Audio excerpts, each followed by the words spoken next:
Thomas Paine, Thomas Paine, Thomas Paine, Sam Adams, Sam Adams, Sam Adams, Benjamin Franklin, Benjamin Franklin, Benjamin Franklin. These men spoke up for what they thought was right. From their courage came such documents as the Declaration of Independence and the Constitution of the United States.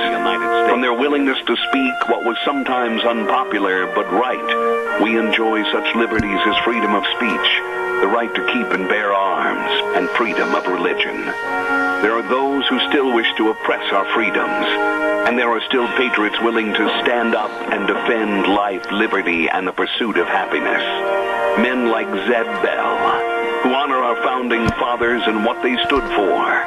It's now time for Zeb at the ranch, speaking up and defending your freedoms. Brought to you by Magic Valley Les Schwab Tire Centers and all of the other great advertisers on the program. And now, Zeb Bell. A long time ago, Aristotle said this: "The price good men pay for indifference to public affairs is to be tyrannized by evil men."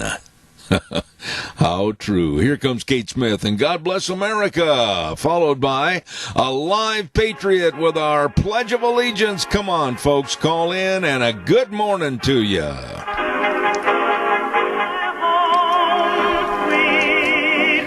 And a good morning to you and yours. I'm Zeb Bell, right here in the Zeb at the Ranch studio, and brought to you by our major sponsor, your Magic Valley Les Schwab Tire Centers. All 7 locations, the best, with tires, service to you and your vehicle.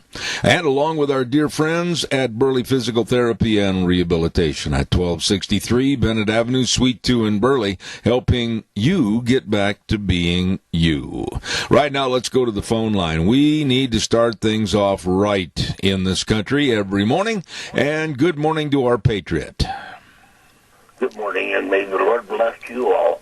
I pledge allegiance to the flag of the United States of America and to the republic for which it stands, one nation, under God, indivisible, with liberty and justice for all. Oh, my goodness sakes. Good to have you on the program this morning, Jerry. God bless. Thank you so much. May the Lord bless you and your whole audience. Sir, I appreciate it. Thank you. Time for the weather, and we're going to find out if these clouds are going to bring anything in. K&R Rental is the sponsoring agent of our weather to kick things off in the morning, and they're located at 256 South, 600 West of Heyburn on the Burley-Paul Highway. You can't miss them. No way. Roger and the crew get there early in the morning to serve you with all the best of tools and equipment that you need for any kind of a project, construction, whatever. Please remember K&R Rental. They are super good people to work with, and the number to call, 678-3122. And right now, here's Gina with the forecast.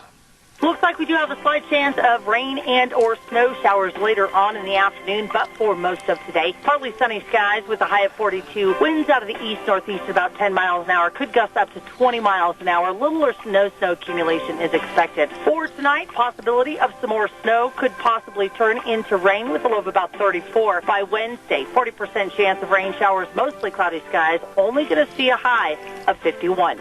That's a look at your weather for Zeb at the Ranch. Well, I'll tell you what, 51, she said. That sounds pretty good. K&R Rental brings us the weather, and like I said, they've got the best of tools and equipment for both long and short-term rental. Hey, listen, if you've got questions about what you need for that respective project, just give Roger a call at 678-3122. K&R Rental on the Burley-Paul Highway. I want to give a great big shout-out again to some really, really good folks that have ridden the horse with me for years and years on this program, and they've done such a great job serving me with taking care of my clothes. Clothes are expensive. Shirts, Wranglers, sports jackets, everything doggone right, and they want to make sure that your clothes are prolonged with life, with dry cleaning that absolutely will help you look sharp, stay sharp. Daryl's Cleaners, Kevin and Cindy, always there to take care of you, and I urge you to stop in and see them today. They're located at 1223 Albion Avenue in Burley, the best, and I mean that, Daryl's Cleaners. Thank you very much. We'll take that call in just a moment. I want to remind everybody, too, about our friends Ramsey Heating and Electric. You know, it goes without saying that we have had some long-term sponsors and advertisers on this program, and I have the utmost respect for these folks at Ramsey Heating and Electric at 2600 Overland Avenue in Burley. They have all, underline it, all your heating, cooling, and electrical needs. They've got the best of people. They've got the best of experience, and they've been in business for 7 decades, serving you at 2600 Overland Avenue in Burley. Number to call, 678-0459. Ramsey Heating and Electric, where they provide warm winters and cool summers. Caller, good morning to you. How are you? And a top of the morning to you, too. Hello, Keith. How are things at your house? Well, I would say super good fine. Why? Well,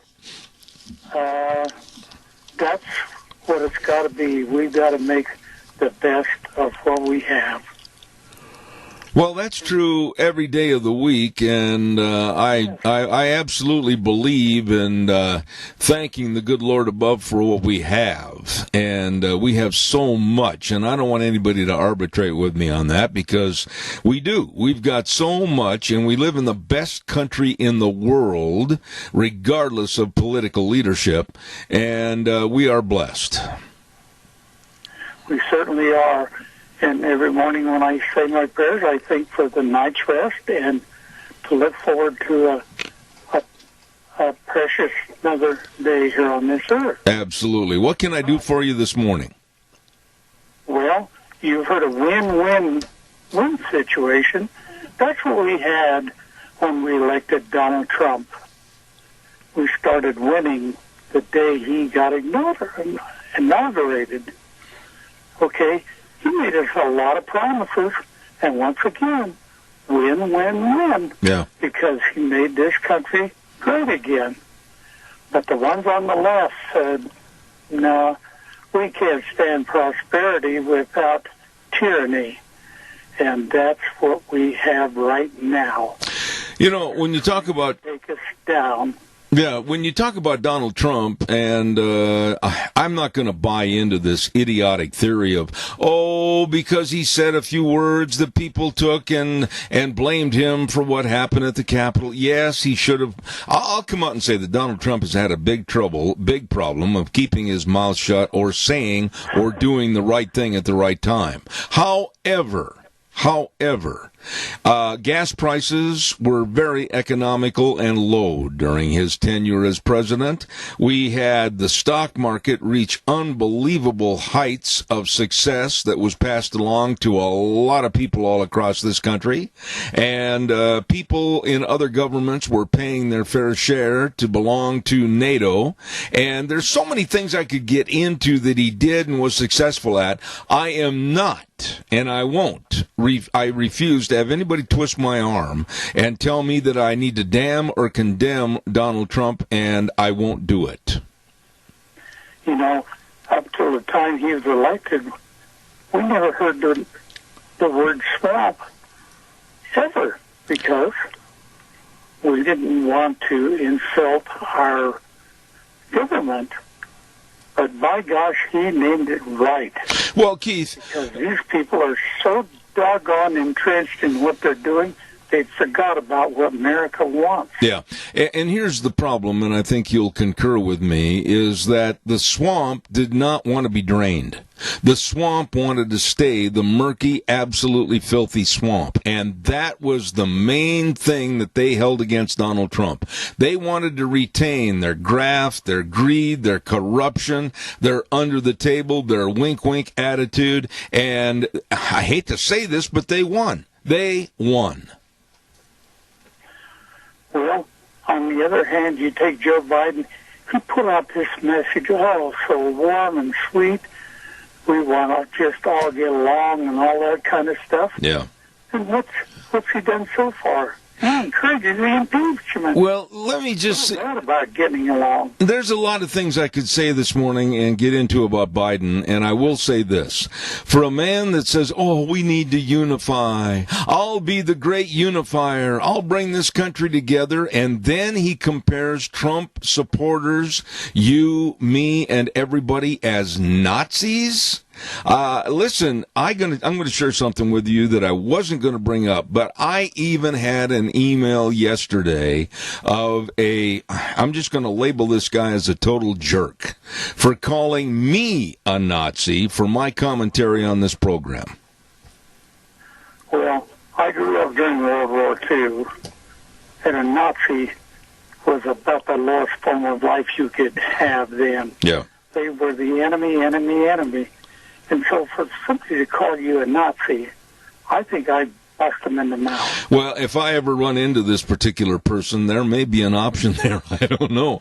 Anyway, Keith, I got to run. Keep me posted. Yeah, I will. I got to run, buddy. Thank you so much. Appreciate it. See you. Bye. Yeah, the left and their elitist arrogance and I'm better than you attitude. Oh, my goodness.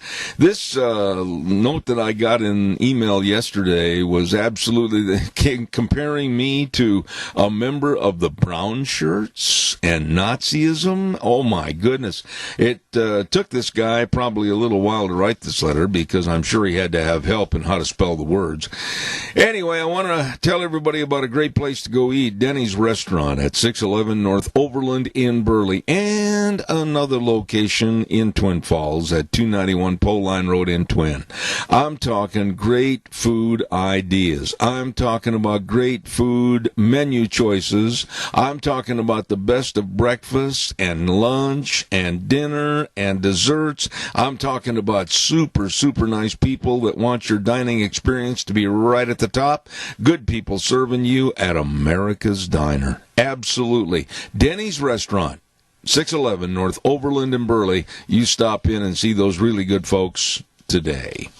Calls are welcome, 436-2244, 1-866-927-4587. I don't mind getting these emails, if you will, and crank calls, but the thing that bothers me is, along with the snail mail letters you get that are unsigned, and they gripe and complain, and they stomp and they stammer and everything, but they don't put their signature on the letter, which means they are the world's biggest cowards.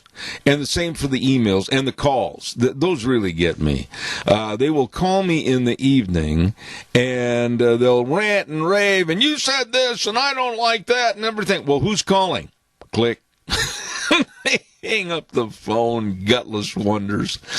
Oh, my. Dino Septic Service. These are really nice people serving you. Dino Septic Service, my goodness sakes, they do the job that nobody else wants to do. Absolutely. All the septic tank pumping and the water and sewer lines installed.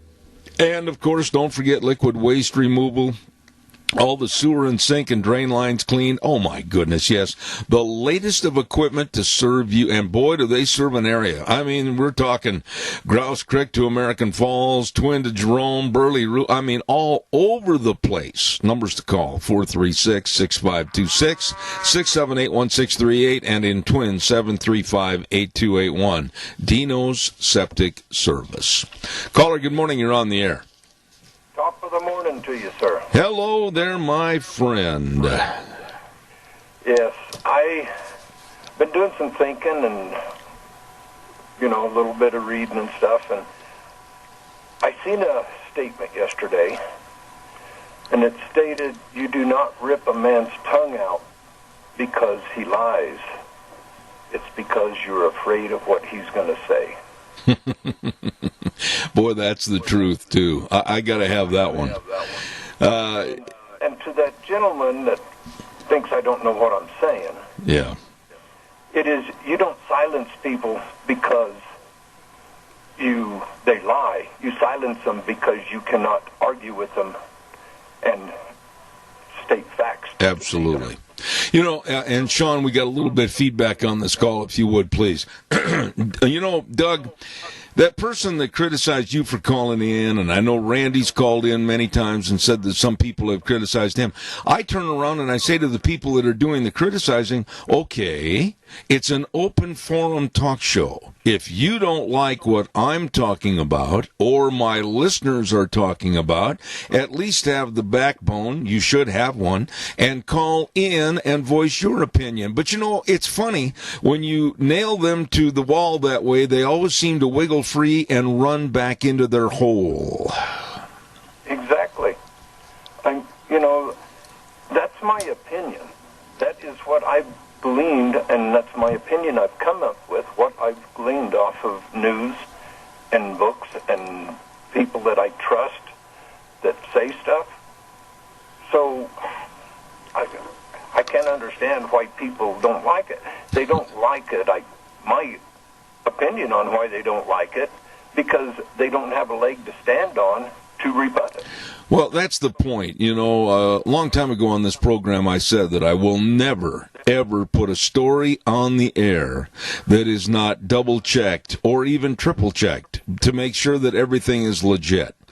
There's stories I'm going to talk about this morning about Biden. There's stories I want to talk about the left. There's stories I want to talk about some of Biden's picks, especially that one for the Department of Justice Civil Rights Division. There are some horrendous things going on, and they are going to affect every single American. And the problem is the naive attitude that a lot of people have. They bury their head in the sand like that ostrich on that TV commercial. Exactly it. You know, and this mainstream media is just, they have sucked up to the left so hard that what they're saying out there, they have no facts to back it. That's right. It's like they say there was no voter fraud. Hell, Ray Charles could see that there was voter fraud. I got to tell you this real quick, Doug. I received an email, like I said, a bunch of emails yesterday. And some of them were really slanderous, and some of them were, more than tacky that you can't read on the air. But one of the emails was from a guy that said there is absolutely no assault on the First Amendment or free speech in the United States. And when I read that first line that he sent me, and I'm not quoting it, I'm paraphrasing. When I read that first line that he sent me and said that the free speech issues that you bring up on your program are all a joke and they're a farce and they're a lie, and I thought, really, what rock are you living under that you can't see an assault on free speech and also, besides the First Amendment, a possible real strong assault on the Second Amendment when Biden has said he's going to come out and crush the NRA? Exactly. That's exactly it. These businesses that are private, they have a right to, say who can be on and who cannot. Just like I have a right to say who I will do work for and who I won't. Yeah. Or just like a baker has a right to say, I'm not going to bake a cake for you because I do not believe in the values you believe in. That is a fact. But for them to say free speech is not under assault, when you take the President of the United States and silence him, but you let the Ayatollah Khomeini and China put those tweets out and they're still out there, that is an assault on free speech. And then not only that, caller number 2, I'll be right there, stand by. But not only that, but now the left has incorporated the major corporations as their buddies, and now major corporations, and I'm going to name some names: Ford Motor Company, Exxon, UPS, Citibank, CVS, and many, many more are cutting back on any and all contributions to Republican conservatives for office, and they have said that they absolutely will not hire people if they are Trump supporters or GOP members. Yeah. Do you think that's, dictatorship, Orwellian? Yeah. You got it. I mean, the people on the left that are gobbling this up and swallowing it and think it's a good thing, what are you going to do when they come after you? You got it, buddy. I mean, you're the people out there, and you're the ones voting them into office. you think that you've got a special place in this hierarchy, Yeah. that you're going to be insulated from all of the evil that's going to be coming down? You're going to be right in the same boat with everybody else. I couldn't agree more. Doug, I got another call waiting. Give us your world-famous spiel real quick. World famous. Anyway, everybody, let's take care of your senior centers. It's Idaho, Utah, wherever you're at. You've got senior centers that need help. I suggest you go to them, ask them where they bank, go to your bank and have a monthly donation sent to them. If 100 people can send $10 a month to a senior center, that's $1,000 a month, and imagine how many seniors homebound that would feed. Amen. Doug, thank you very much. Go there and eat and leave with a full tummy and a full heart. I almost cut you off before the world-famous statement. Thanks, Doug. All right, buddy.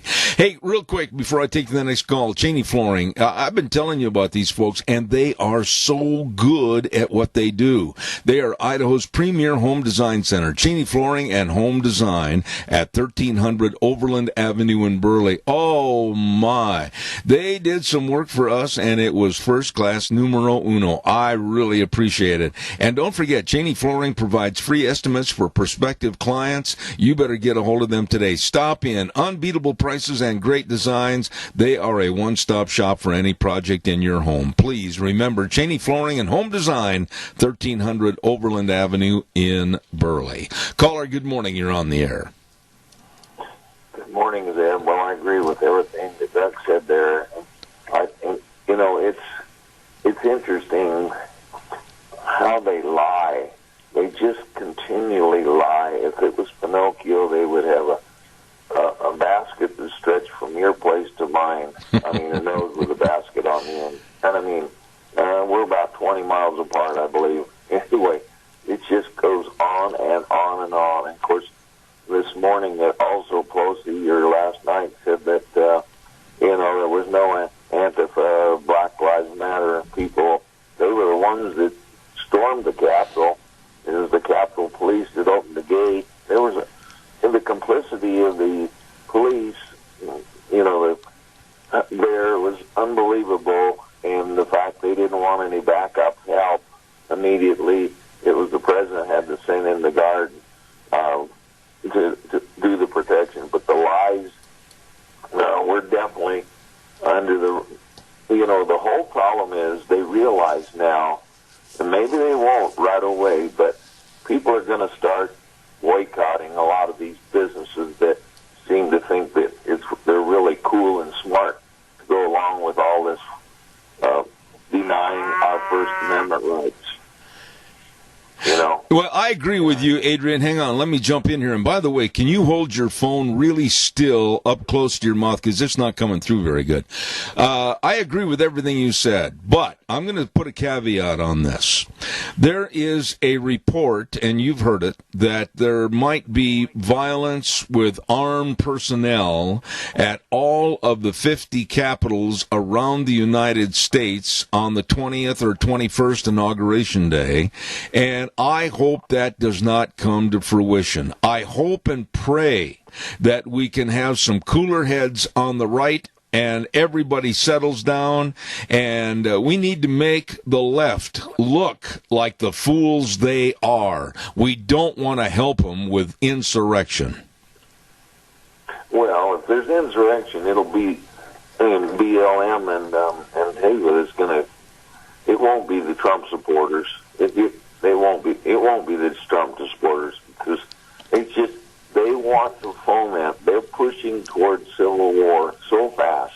They want to basically, if that happens, Biden will declare martial law. Yep. And this is the whole thing. We're coming so fast into a 1984 totalitarian country. It's just we can't. Everything is happening so fast, and we just have to be really vigilant and not partake of it. Yep. Get involved in it. Unfortunately, some of the Trump people did get emotionally involved in it and did get into the Capitol building, and that's sad. But the leaders were the radicals that hated Trump. Well, the whole thing's going to come out like the proof is in the pudding, and we're going to find a lot more in the next couple of days, but be very wary of the news media that tells you the story. Check around, research it yourself, because the lies and the cheating and the fraud in the major news media, they distort way too much to be believed in one lump sum. Adrian, I got to run, but I want to wish you a very, very good day. Thank you for your comments. Just one comment from George Washington. Truth will ultimately prevail where the pains is taken to bring it to light. Amen. So that's the best president we've ever had, in my opinion. Amen. And keep up the fight. All right, Adrian, thank you very much. Caller number 2, go ahead. You're on the air. Thank you for calling. Just on the news this morning, there was a gentleman that has just passed away. He was 87 years old. Mm-hmm. And I did not get his name, but he has contributed millions and millions of dollars to the Trump campaign and to lots and lots of other people who are running for office to try to get him elected. I think you're talking about Keith. Keith, aren't you talking about? And I could be wrong. Maybe I'm thinking of the wrong individual, but I think you're talking about, and I cannot remember his name just off the top of my head, that lived in Las Vegas. Is that the gentleman you're referring to? Sheldon Adelson. Adelson, yes, thank you. Appreciate that, Sean. Sheldon Adelson down in Las Vegas. I believe that's the person that you're in reference to. Probably is, and I appreciate Sean coming on with that. So now I'll know. But this guy silently helped America, and I'm sure he's going to be missed because he donated millions and millions of dollars to our freedom. Yep.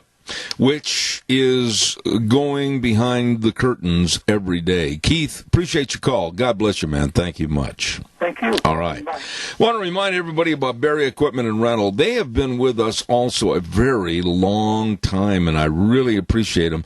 Eli and the rest of the folks at Berry Equipment and Rental, they've got 3 locations to serve you. 159 West Highway 30 in Burley, 465 Addison Avenue West in Twin, and the Nampa location. And I'm talking about all the equipment, all the Bobcats. I mean, all the Bobcats, all the sizes. They've got all the trenchers, all the scissor lifts. They've got all the Doosan wheel loaders and excavators. Basically, for you to get the lifting and the digging and the pushing and the carrying and the leveling and the grading, they've got the equipment for you. And if you're a little bit hesitant because you go, well, I don't know how to run it, they'll teach you. They got a big sandbox out behind their business. Absolutely. Berry Equipment and Rental with best of financing programs to buy and great lease programs. Burley, Twin Falls, and Nampa. Berry Equipment and Rental. Calls are welcome. 436-2244,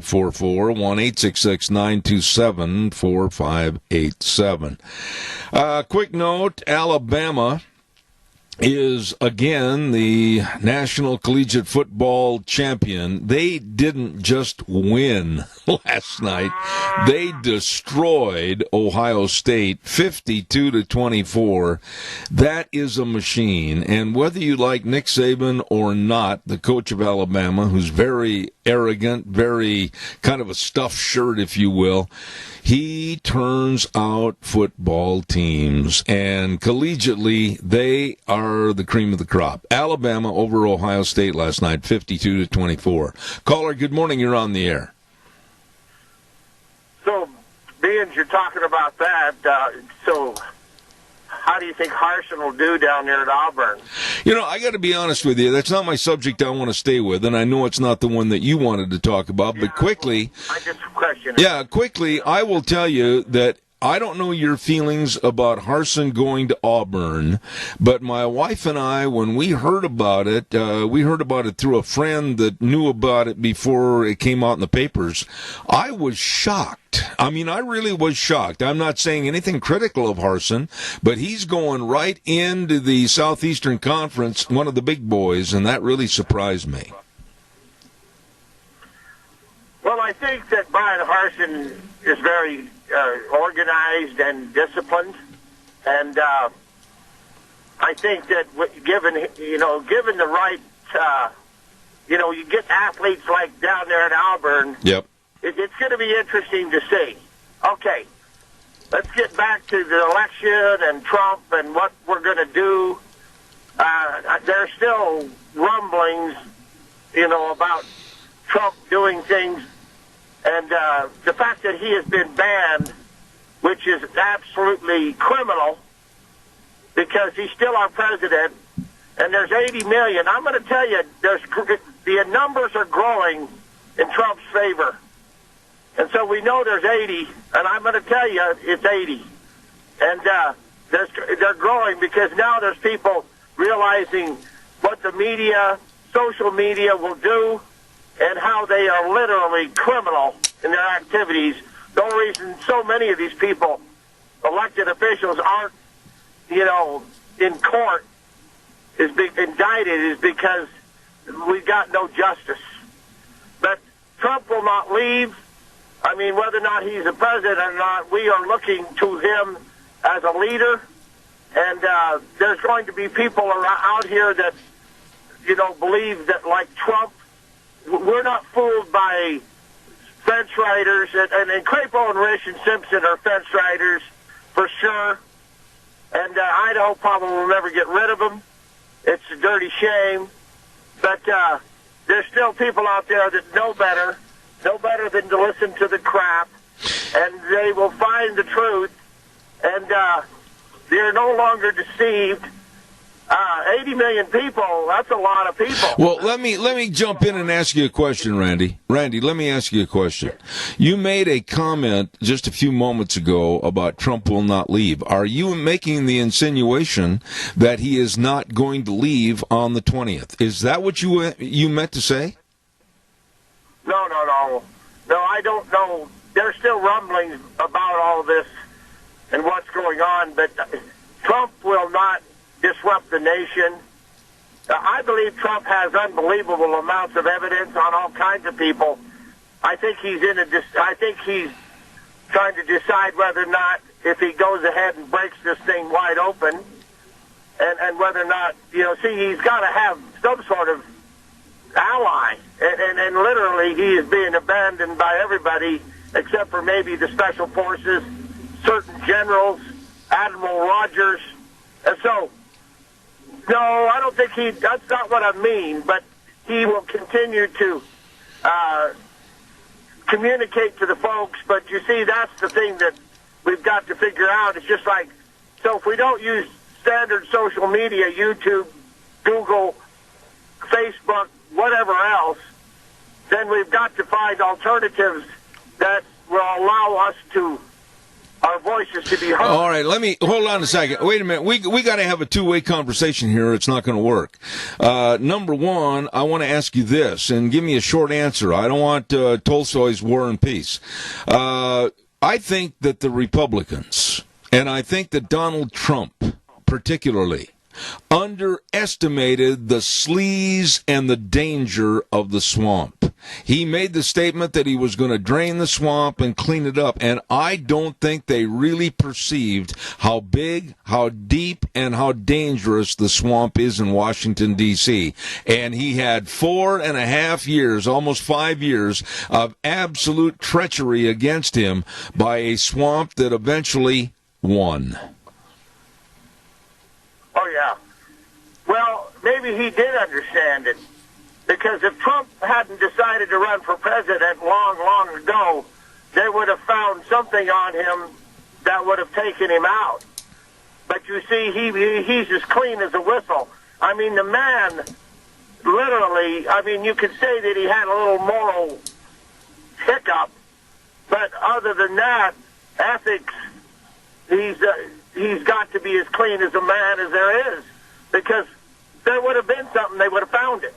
So, I know he knew, but you see, you never know who's going to actually be your friend and who isn't. That's right. And the amount of weak, gutless people, the swamp is like a sewage pond at the dairy, a settling pond, because it is foul, and it's worse than anybody thought.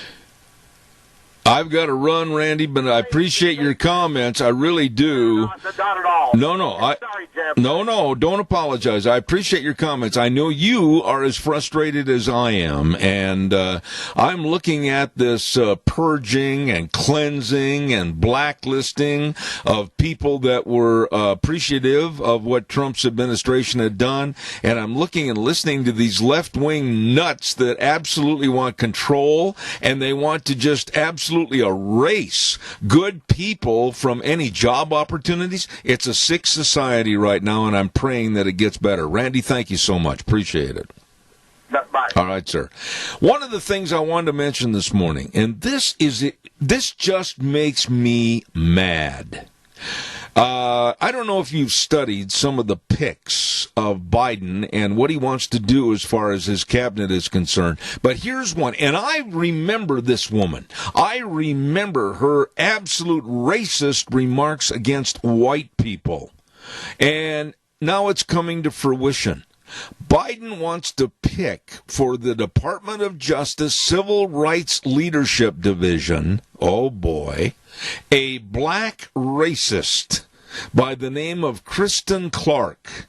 Write that name down. Write that name down and put it where you won't lose it. You're going to hear a lot more about her. She absolutely hates the whites. She hates Caucasians. She has written papers that have absolutely denigrated any and all white people as being stupid, slovenly, and far, far below the Negro race. She has said this and written this. These are not my words. And that woman may become, very possibly, the head of the Department of Justice. Now think of that. The Department of Justice, Civil Rights Division, Kristen Clark. Write that name down. Remember it. If she's put in, it's going to create a lot of problems. A lot of problems. Another very stupid move by Andrew Cuomo, the governor of New York. And you're probably saying, well, what do I care about New York? Well, this is something that should affect any and all Americans and absolutely make the hair stand up on the back of your neck for a man that is incompetent and, like I said, stupid. Governor Andrew Cuomo had said, and I've got the entirety of the story right here that was written in the New York Times. When any unused vaccine occurred in New York and healthcare workers, now listen to this, healthcare workers, of course, were getting the vaccine first and foremost. But if some of them said they didn't want to take the vaccine, you would think that that vaccine would go to someone else that is very needy. Someone maybe 65 and older with a health condition, be it heart disease, anything, diabetes, kidney disease, anything. No! They threw it in the garbage and tossed it away. Here we are trying to get the vaccine out to the millions of Americans, and this dumb governor, and he is dumb beyond reproach, Andrew Cuomo, made the statement, which he has since had somebody back up and slap him in the face and say, Governor, think about this. They were throwing the vaccine in the garbage. Total idiocy. Caller, good morning. You're on the air. Caller, talk to me. You're on the air. I don't know what happened to them. Sean, did they go into that atmosphere someplace out there where the UFOs are flying around or something? I don't know. Call back, please, caller, 436-2244, 1-866-927-4587. I just can't believe the damage that has been done on the rollout of this vaccine. And I'm just going to come right out and say, tomorrow we are expecting to have a call with the governor. I have already made my statement that all 65-year-old people should get the shot first and foremost. That's it, plain and simple. That is the age segment that is suffering the most and the worst, and I'm not going to back up from that. Caller, good morning. You're on the air. Good morning, Zeb. Hey, remember that medical worker, I can't remember if it's a pharmacist or a nurse, that left those 500 doses out overnight so they were destroyed? Oh, I know it. If they go to jail for that, then Cuomo needs to go to jail, because how many doses were destroyed because of his lunacy? Why is there such a cavalier, I guess that's a good word for this circumstance, such a cavalier and basically elitist attitude with the rollout of this vaccine? I mean, it's plain and simple. If you look at the death rates, anyone over 65 that has a health condition, absolutely, they are the people that are the most susceptible to the COVID-19 virus and the killing from the virus. Why not just get the healthcare workers inoculated and then blanket across the United States, 65 and up, and then from that point go to the lower age brackets, of which have not been suffering even to a 1%? Well, because we've got Cuomo running the show. Well, we've got idiots. We've got idiots running the show. And the rollout of this vaccine... President Trump for them not getting the shots where they need to be. He got the vaccinations where they need to be. It's up to the governors, the mayors, the whatever, to get the shots, not the vaccine, the shots to where they need to be. Absolutely.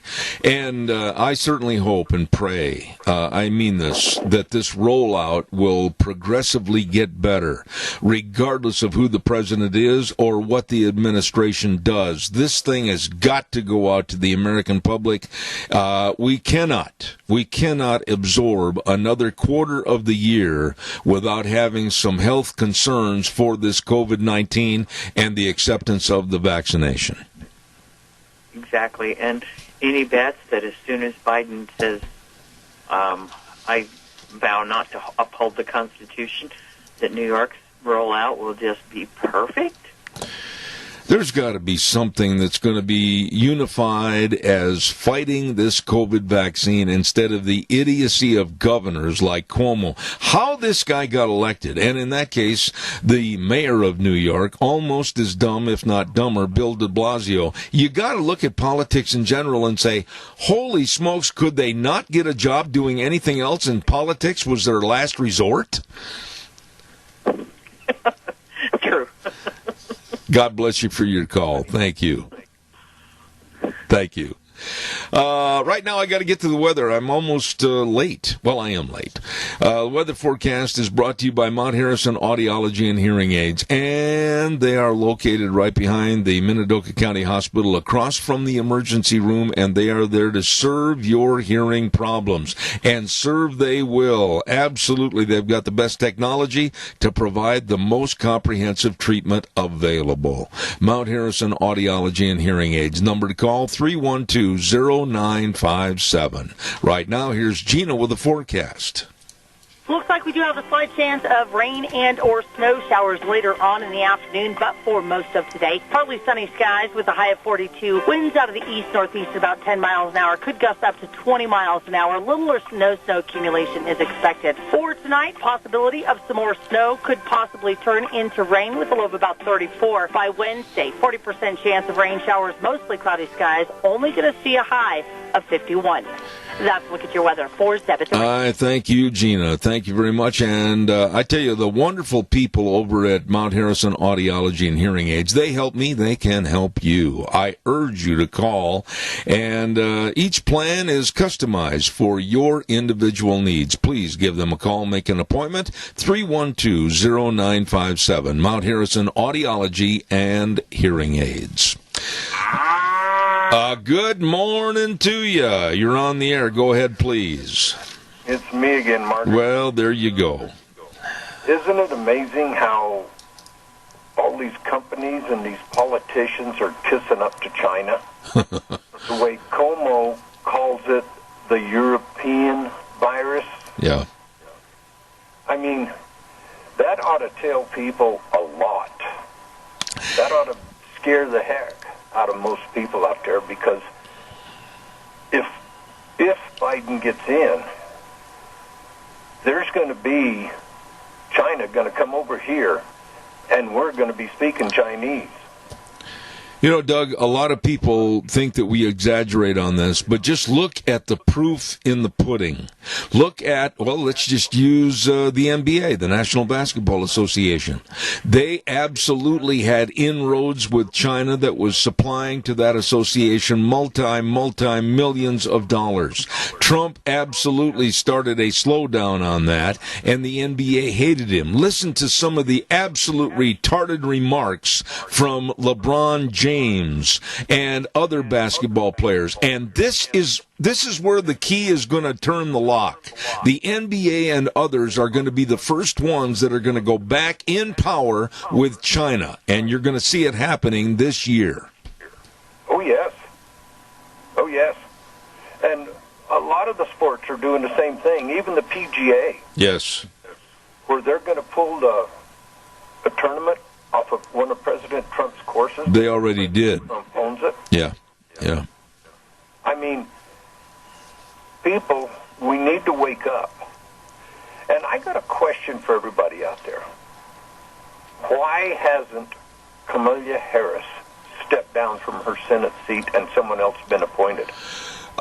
She is in senatorial rules and regulations now that she still has a post, and she's still going to be presiding as the split and deciding vote of the Senate now as a tie.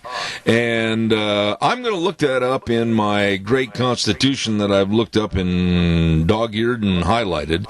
But I think that she does not have to step down at this particular time. Really? I'm going to say that.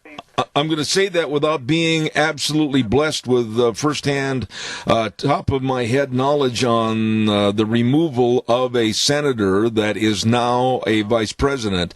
But I'm going to call some people that absolutely I have the highest respect for, and I'm going to get that answer.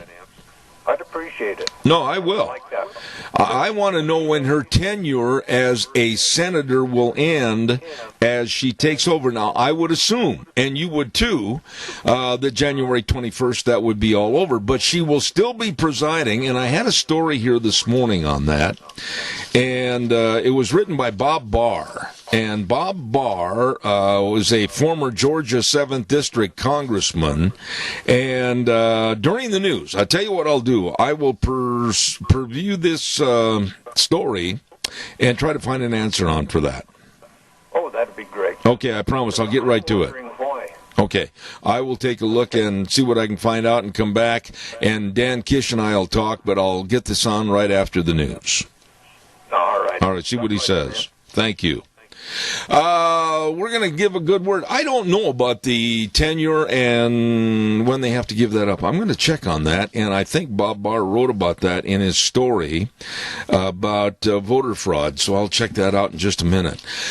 Holy cow, I got to get you informed about our dear friends at your Magic Valley Les Schwab Tire Centers. All 7 locations and all the tires for all the vehicles, all the sizes, all the tread designs. Man, they've got tires, and they can help you for your particular style of driving and everything else. They know tires. They know brakes. They've got highly trained brake technicians. And they know front-end alignment, shocks and struts and batteries. Oh, my goodness. They're waiting to serve you. All 7 locations. And I urge you to stop in. You will not find anybody that cares more about providing service to you than your Magic Valley Les Schwab Tire Centers. James in Buell, Dan on Pole Line in Twin Falls, Lane and Rupert, Mike and Jerome, Dave on Blue Lakes and Twin, the Twist family in Paul, and my buddy Trent on Overland in Burley. Nobody does it better than your Magic Valley Les Schwab Tire Centers. We're going to take a little break, and then when we come back, we are going to have Dan Kish with the American Energy Alliance on our program at 9:06. And then I'm very, very blessed to have this morning the Vice President of Communications for Americans for Limited Government. You know, Rick Manning's on Mondays. Well, this will be Catherine Mortensen, and she was there on the ground at the Capitol last Wednesday, and we're going to talk to her about that. 10:06, we've got Dr. History, and then don't forget at 10:30, we've got the Idaho Legislative Update this morning with Representative Fred Wood from the Capitol, and we're looking forward to talking to him. Don't go away. We've got a whole bunch more to take care of on Zeb at the Ranch for this Tuesday. Sean, take it away. Oh my, good morning and welcome back. Hour number 2, Zeb at the Ranch on this Tuesday, January the 12th, and brought to you, of course, by our real great folks at your Magic Valley Les Schwab Tire Centers. All 7 locations serving you with the very best of tires and service, along with our friends at Burley Physical Therapy and Rehabilitation at 1263 Bennett Avenue, Suite 2 in Burley, helping you get back to being you. Right now, Sean's got his hand on the button and ready to go with this word for Western Waste.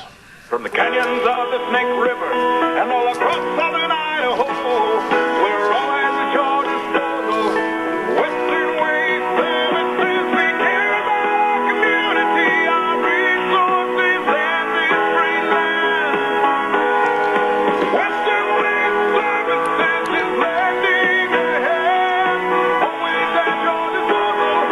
Western Waste Services. I urge you to give these folks a call. They are so great to work with, so easy to work with, and help get rid of your garbage. Western Waste Services, all you need to do to get on the route service, give them a call, talk to them, tell them where you live. They'll get everything all figured out, and once a week come by, and your garbage is gone. They are always at your disposal. Call the number 734-6969. Western Waste Services, the best. Oh, by the way, when I talk about the best, I always have to talk about Burley Physical Therapy and Rehabilitation. I was down there yesterday, and I got to tell you, I'm so impressed with all the physical therapists down there, all the different exercise programs, all the ways that they can help you get back to being you. Absolutely. People are going down there that have been injured in accidents and are recouping from surgeries, and they've got a plan all laid out for everybody to help them. Stop in or give a call to 678-1191. Burley Physical Therapy and Rehabilitation at 1263 Bennett Avenue, Suite 2 in Burley. Absolutely the best. Burley Physical Therapy and Rehabilitation. Real quick note, too, that on this program for a long time, Hanson Mortuary at 710 6th Street in Rupert. I give a great big salute to Joel Heward, his family, and his staff. They are so community-oriented, so nice, and the work that they do with families and serve families, the very best possible support and comfort, always with the highest ethical standards, with unquestioned integrity. Please remember, Hanson Mortuary at 710 6th Street in Rupert. That number to call, 436-5636. I'll say it again, 436-5636. And Joel Heward also serving you and your family at Morrison Payne Funeral Home on East Main in Burley. Right now, without further ado, we're going to go to the phone line, and my buddy back east is ready to go with the American Energy Alliance, Dan Kish. Dan, good morning. Good morning, Sam. Dan, last hour, we were talking about Kamala Harris, and we were talking about the power of her being a senator and vice president-elect. And I don't know how much you know about this situation, but I got to admit I was a little bit naive about her her assuming the vice presidency duties, and also she will remain, as I understand it from an article that was written by former Representative Bob Barr, as the de facto 101st senator, and for at least the next 2 years up until and through 2022, she will be the most powerful individual in American government. Would you concur with that? Well, to be honest with you, Zeb, that's the first time I've heard this. And I follow these things pretty closely, so I apologize if I'm a little behind the news as far as this goes. Well, I got to admit, Dan, I didn't know this either, and I'm bearing my ignorance on this subject. And Sean, we got a little bit of feedback on the line, please. But Bob Barr, as I said, former representative from Georgia, wrote quite a story about voter fraud and about empowering Kamala Harris. And I'll read it to you, and I was a little bit shocked about this too.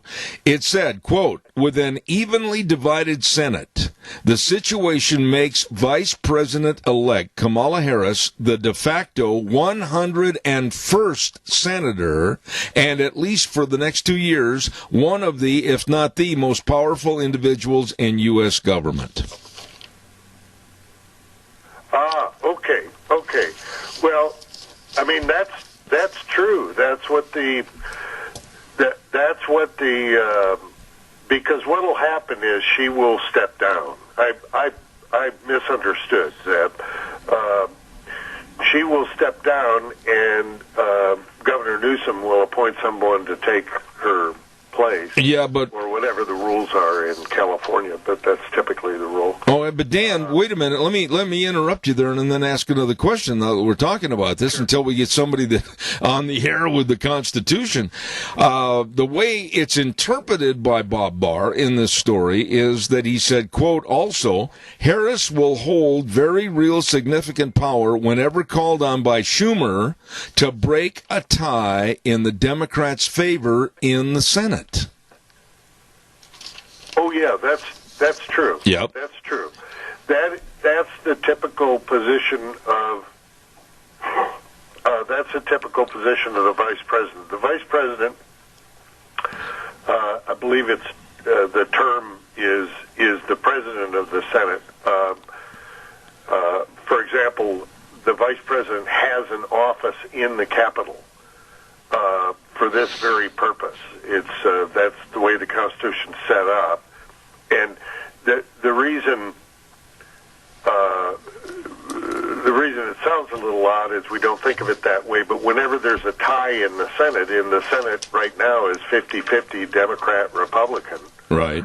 As a result of last Tuesday's elections in Georgia, the tiebreaker for any vote goes to Kamala Harris. That's why those Georgia races were so important. Well, let me ask you this question then, Dan. Does the way I interpret what Bob Barr wrote in this piece is that she's also going to be acting in a capacity of a de facto senator and may help promote certain issues? I mean, this thing is a little vague, and I'm not sure. I just like to know the defining and where the fences are around her power, but the way it's worded, it makes it sound like, well, look out for Kamala Harris because she is going to be the ruler of the roost for at least the next 2 years. Well, yeah, I mean, with a perfectly divided Senate, 50-50, yeah, and a Democratic president and vice president, the vice president becomes the 51st senator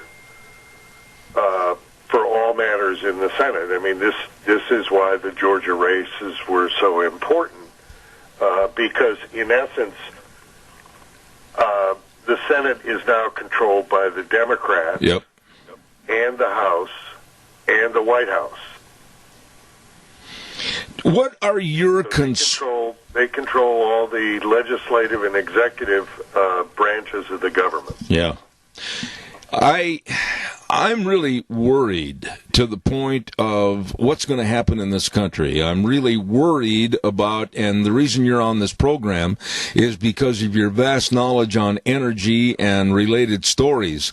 I'm really worried that January 21st, with no rhyme or reason or any answering questions, they're going to just adopt the green energy programs, and we're going to be absolutely in a pit that there's no ladder to get out of, with fuel prices increasing, the lack of fuel.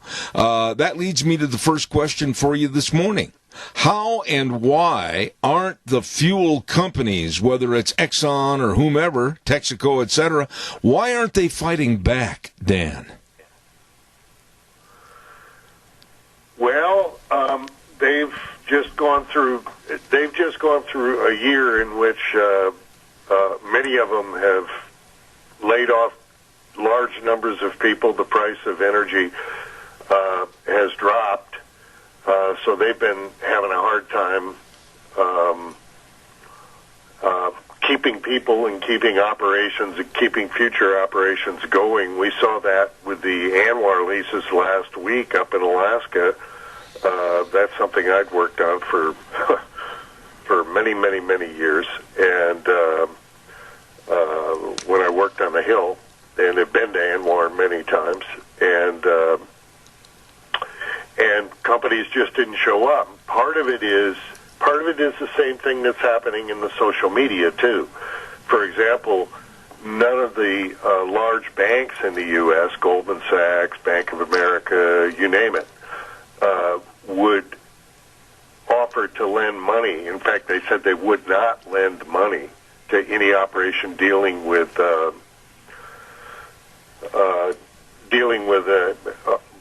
Anwar and Alaska drilling. So we're seeing something very, very potentially dangerous across the board, which is this merging of the government and big industry to do whatever it is that the politicians want them to do. So, I mean, there's a name for that. I'm not going to name it, but these are perilous times. I mean, you're absolutely right. Next week, we're going to immediately hear that Joe Biden's going to put us back in the Paris Treaty, or Accord as they call it. They don't call it a treaty because they don't want... then it'd have to be confirmed by the Senate, and they haven't got the votes for that. Under the Constitution, they need 60 votes. They've got all kinds of things they're going to reverse that Trump did. We're already seeing rising prices for energy as a result of it being colder, and the economy was starting to sputter back to speed, and people have cut back. I mean, you know, if you don't plant, which is what was happening this summer, you can't sow, or you can't reap, and that's what's going on in the whole energy space. You know, we're, I don't want to sugarcoat it. The days of the United States being energy independent and relying on our people to produce our oil and gas and things, we may be looking at a change in that going forward. It won't happen immediately, but it's going to happen. That's the direct design. The direct design is to make it harder to burn oil and natural gas, and easier to buy Chinese solar panels and Chinese batteries for when the sun doesn't shine. You know, I sit here every week, and I thank God that I've got you as part of my program. But I often sit here while you're talking, and I let my mind wander, and I sit here and I wonder, does anybody really Sit down with these people, whether they're politicians or whether they're representatives of solar panels or wind turbines, and do they ask questions? And here's my point. Idaho Power, for instance, they just came right out and said that they're going to go green energy. I said at that time, please come on my program and explain to me what the costs would be to the customers, the transition costs, etc. People need to know this type of thing. Mum's the word. They wouldn't even come on my program. Idaho Power here in this state is absolutely gutless, and they're cowardly. And I'm sure this is probably the case all across the nation. This is a new energy implementation that is going to cost us, the taxpayers, and nobody's answering any questions. I've never seen anything like this. Yep. Well, Zeb, I mean, this is what happens.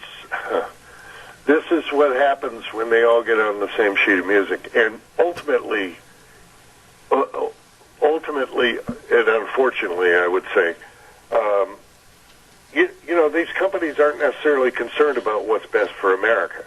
They'll tell you that. They'll fly the flag and do the rest of it.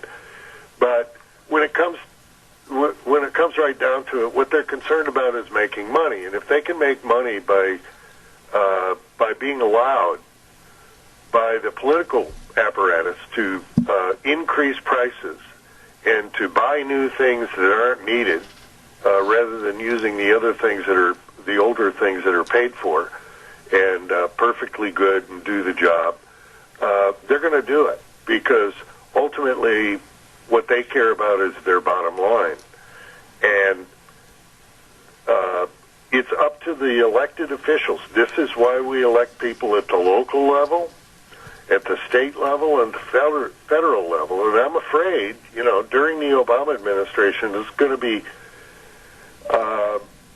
increasingly important for people to get involved at a local level. They just cannot. These are questions that have to be asked of those people who are seeking to represent you before they get the wool pulled over their eyes in whatever the state capital is.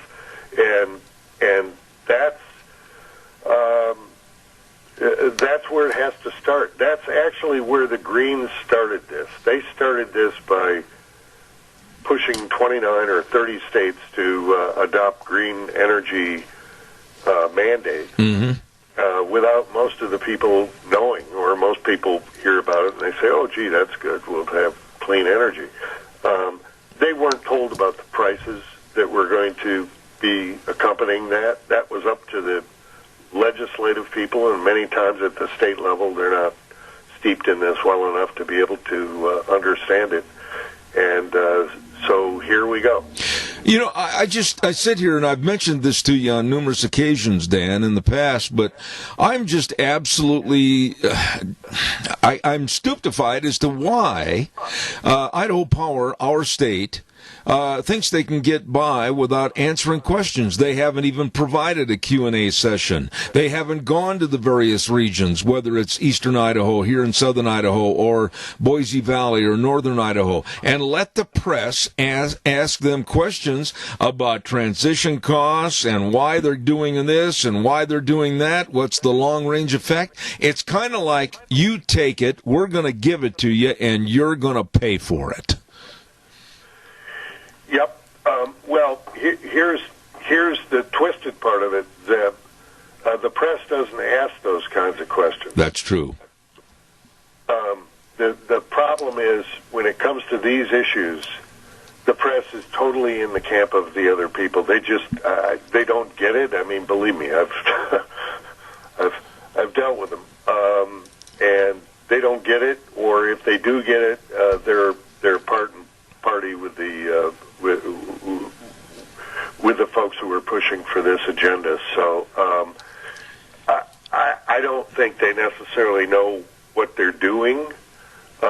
It's also not necessarily their job to care about these things, although curiosity would make people wonder about, well, gee, yeah, where are these things coming from? These solar panels and the rest. So it is what it is. I mean, the deck is stacked against us, and but we're Americans, and I say, I think the important thing is that people recognize that you cannot overlook these local decision-making things, and have to get some people in there who are willing to fight for our interests. Absolutely. Dan, we've got a caller, and I'm going to ask the caller to make it real short and sweet because I'm almost out of time. Go ahead, please. Well, China is so entangled in everything throughout the world, but in America especially. And I think that, I study it. I have studied it. And I tell you, the amount of the depth of their entanglement in our everything, social, government, is the finance, and people are, I don't know if they've got the goods on. I mean, our elected officials are so compromised. I mean, you've got to give Donald Trump credit. I mean, after 5 years of investigation, they still haven't figured out how to get rid of him other than steal an election. So he was clean as a whistle. You cannot say that about elected officials, senators, congressmen. I tell you what, and China is got Joe Biden by the you-know-what, and I tell you, I wonder how we're going to fight back. I guess we know that we're dangling, our Constitution is dangling by a thread, and we've got to somehow have some real action. We can talk till the cows come home. We've got to figure out some sort of leadership that's going to help the folks. All right. Thank you for your call, and respond quickly if you would, Dan. Thank you. Well, your caller's right about the extension of China into our governments and our businesses and our academia. I mean, they just pour hundreds of millions of dollars into these colleges.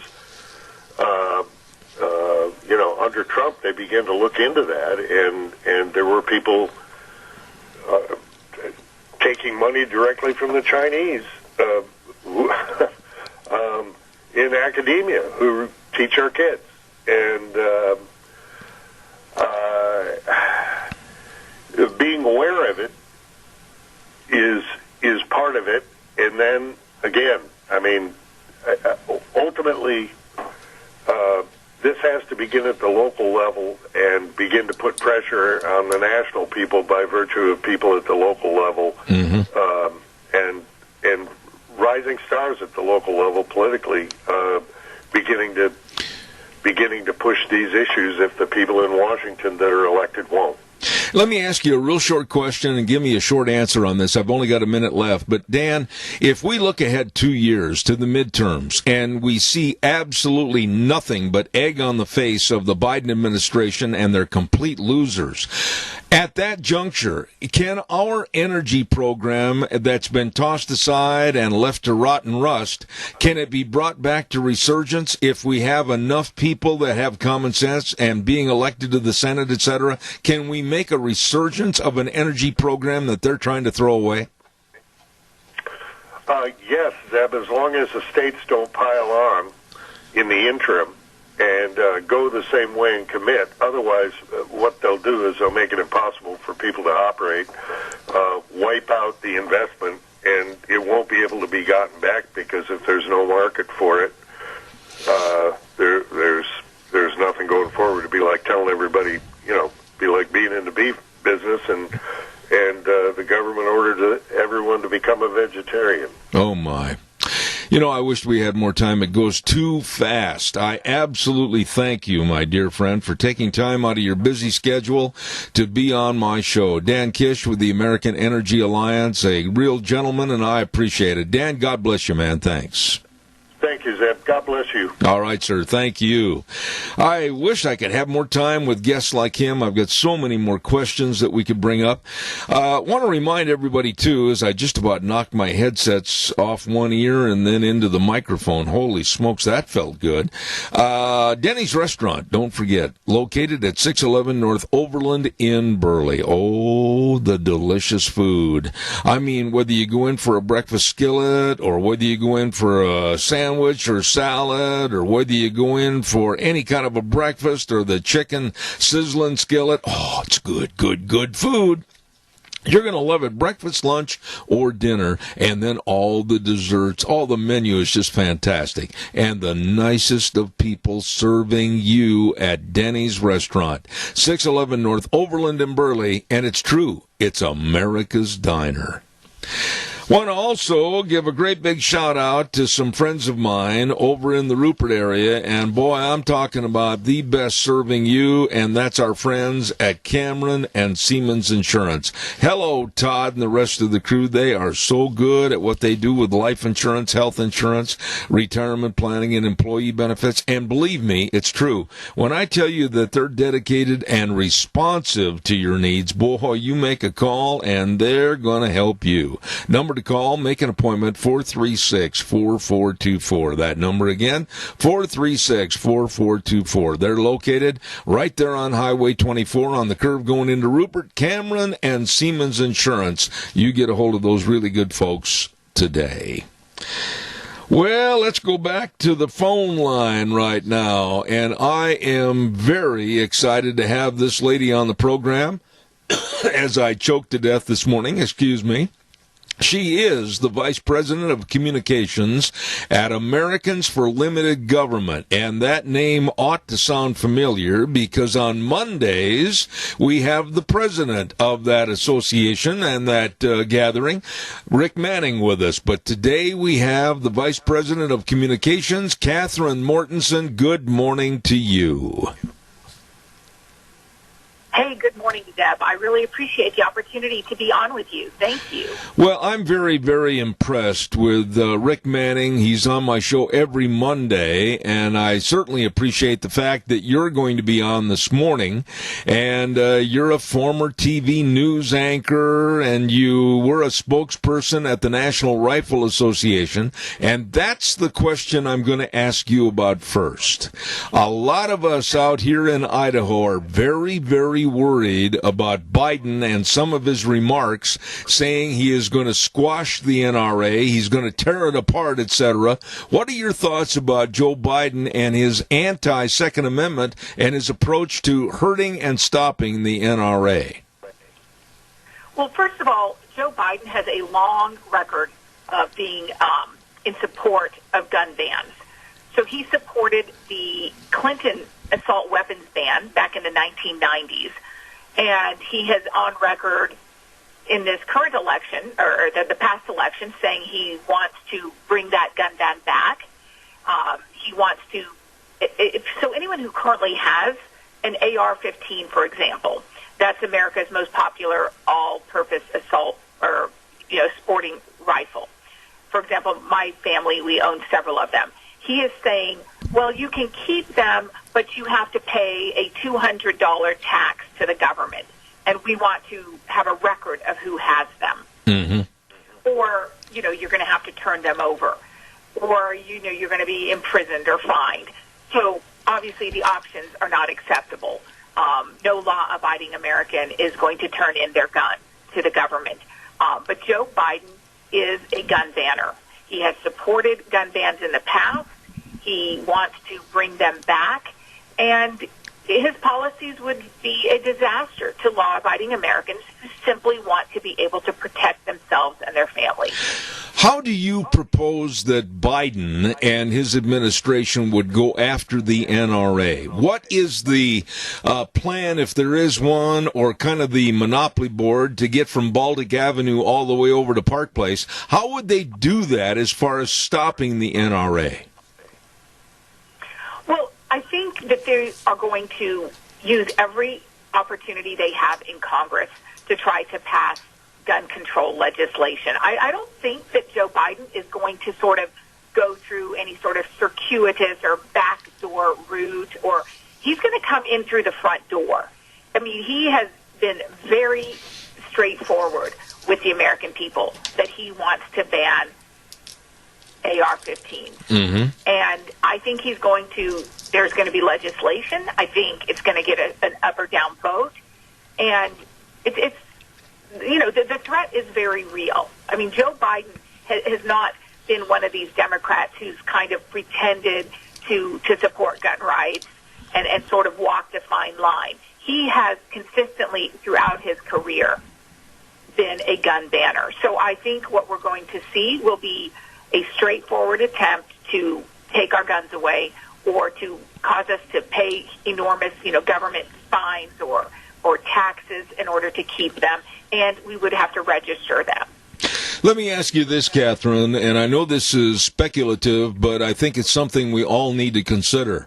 I've made the comment many, many times on this program that Joe Biden may be gone as president by June 1st of this next summer, And I fear, more than Biden, I fear Kamala Harris with her exorbitant powers now that have been bestowed upon her and her past record. What are your thoughts? Well, I think there's a lot of people who don't think that Joe Biden is in good mental or physical health, and there is a very real threat that Kamala Harris will step in and take over the presidency. And she has been on record as the most liberal, far-left politician in the Senate.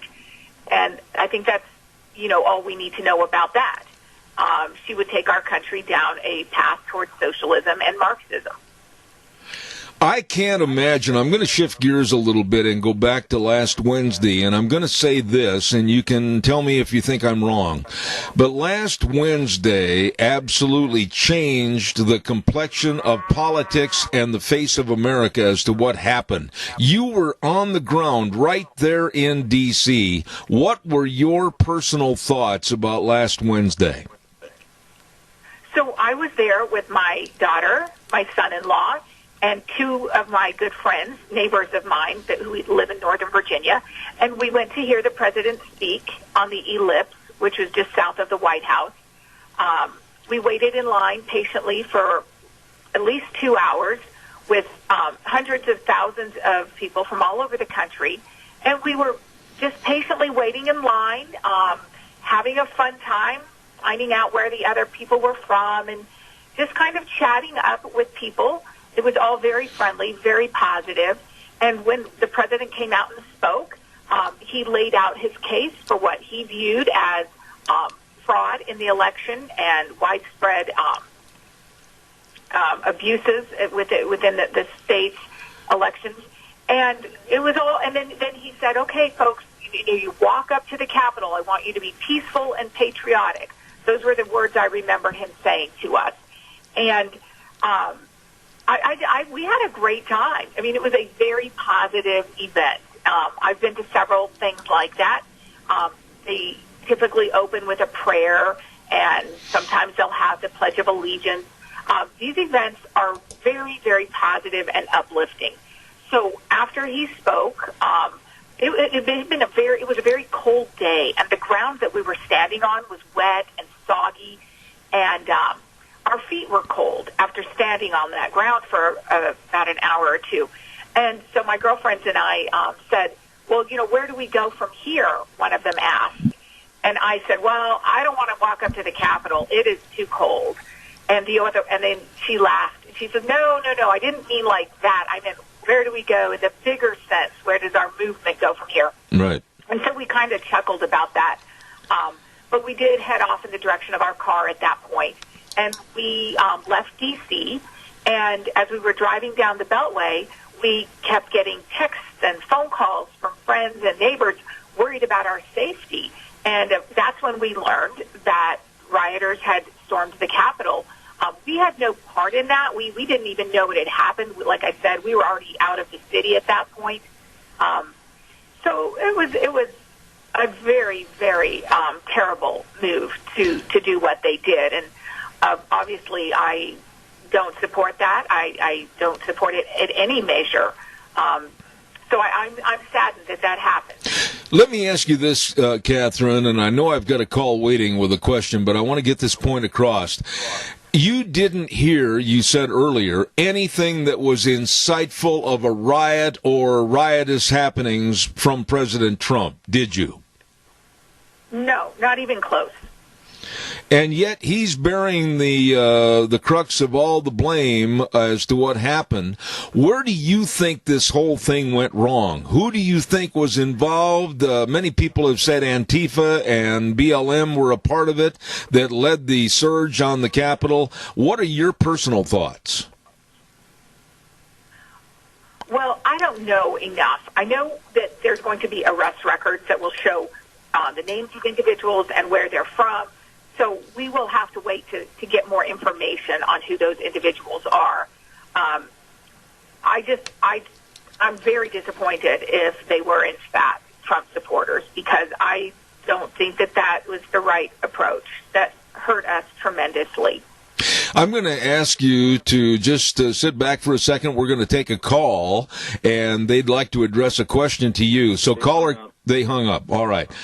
Catherine, let me ask you this. Where do we go from here? We're seeing absolutely a complete smear campaign by the left against any and all Trump voters and supporters. We're hearing about companies that aren't going to hire people that were part of the Trump administration. We're learning of blacklists. We're learning about purging and cleansing. This is not the America that I'm used to and I've grown up in and lived 73 years. I'm scared of what's happening in America today. What are your thoughts? Zeb, I share your concerns, and I am shaken to my core by what we are seeing. And this has all happened so quickly, so quickly. The events of January 6th on the Capitol are being used as a pretext by Democrats to seize control and do things in our country that are not in keeping with who we are as Americans. They're fundamentally broken the promise of what our country is. I am alarmed by what's happening on social media, the bans, and then, like you just said, it's spreading beyond big tech and social media into employment, people's ability to provide for themselves and their families. And they are attempting to smear anyone who has ever supported Trump or even worked for him as some sort of a quasi-criminal that can never be a part of mainstream society. And it's happening so quickly. I am disgusted by it, and I don't know the answers, Zeb. Where do we go from here? I ask myself that every day. I had a conversation with my son, who's a high school senior. He's very political, as you know, many young people are. He follows events very closely. And we talked about it. And I said, we talked about that very question. Where do we go from here? And he said, Mom, he says, I just want to try to, be neutral and have peace in my life. And he and I talked about, turning to God and looking for peace there. We don't have the answer, Zeb. We feel that we want to have peace in our hearts, and we can only control what is right around us. So the larger picture of what's happening in the country feels so out of control to us. Yeah. And our ability to influence those events seems so limited that my son and I just discussed that, Mom, maybe we're just going to have to focus on what's right in front of us and take care of ourselves and try to have peace in our home. I don't mean to sound disrespectful to you or your son, so please weigh my remarks out of respect to you. But neutrality and basically kind of let everything float along beside you and behind you is what gets countries into trouble, and people start having chaos and anarchism and everything else in this country and other countries. I'm just afraid that if we don't stand up soon, somehow, we're going to be forced into a socialistic value system in this country that's going to bring us down to the same as Venezuela.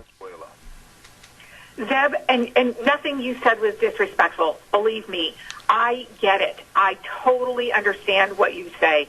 And I don't have, I think that we're at a difficult point in our country because so many people feel that we are about to lose our freedoms, or perhaps we already have. We're watching it before our eyes. We are losing our freedoms. We are losing who we are as Americans. Just So what do we do? I don't think that what happened on the Capitol was the right response. I think that there are going to have to be legal challenges that we take. Some people use the term, the loyal opposition. We are loyal to our country, but we are opposed to what our government is doing. Those are some of the choices we have. Yeah. We have a caller, and the first caller I missed. I'll take this call quickly. Go ahead, caller. You're on the air, please. Yes, I've seen a video with a guy that filmed it on his cell phone where they brought Antifa in, and they brought them in on white buses, and they looked like school buses, except they were white. And they had a police escort, and they escorted them in there to the Capitol. And it showed them getting off, and they were waving them in to come into the Capitol and everything. And so, smokes, I have not seen that. Well, and that's what happened. I mean, this guy filmed it on his cell phone. Mm-hmm. And so this was taken over by the left, and they're blaming it on us. Anyway, I'll let you go. Caller, I appreciate your remarks on that. Catherine, are you aware of anything like that transpiring? Nothing that I saw. So I didn't get up to the Capitol. I didn't get even close to seeing what was happening there. But I do know that people are saying that this was an Antifa plant and that the Antifa, started all this and instigated it. I just don't know that all the facts are out.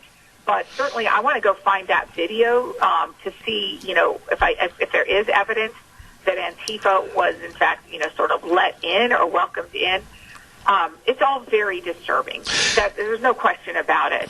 Catherine, I am a very short-tempered individual, and I apologize for that and have apologized for that many, many times.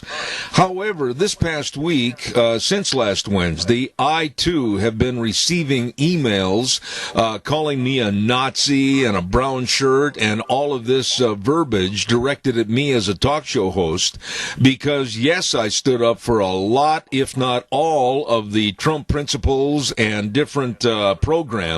I have been taken to task as being a Nazi by people in this area. What I'm prompting this question to you is, how do we unite as a nation when you have a left Democratic-controlled Congress, Senate, and now White House that absolutely is not going to unify, but they're vilifying everybody on the right? Well, I don't think we are going to unite, is the short answer. I don't think that's possible. I think that we have gone way beyond that. And none of this happened overnight. As you know, Jeff, this has been building for years.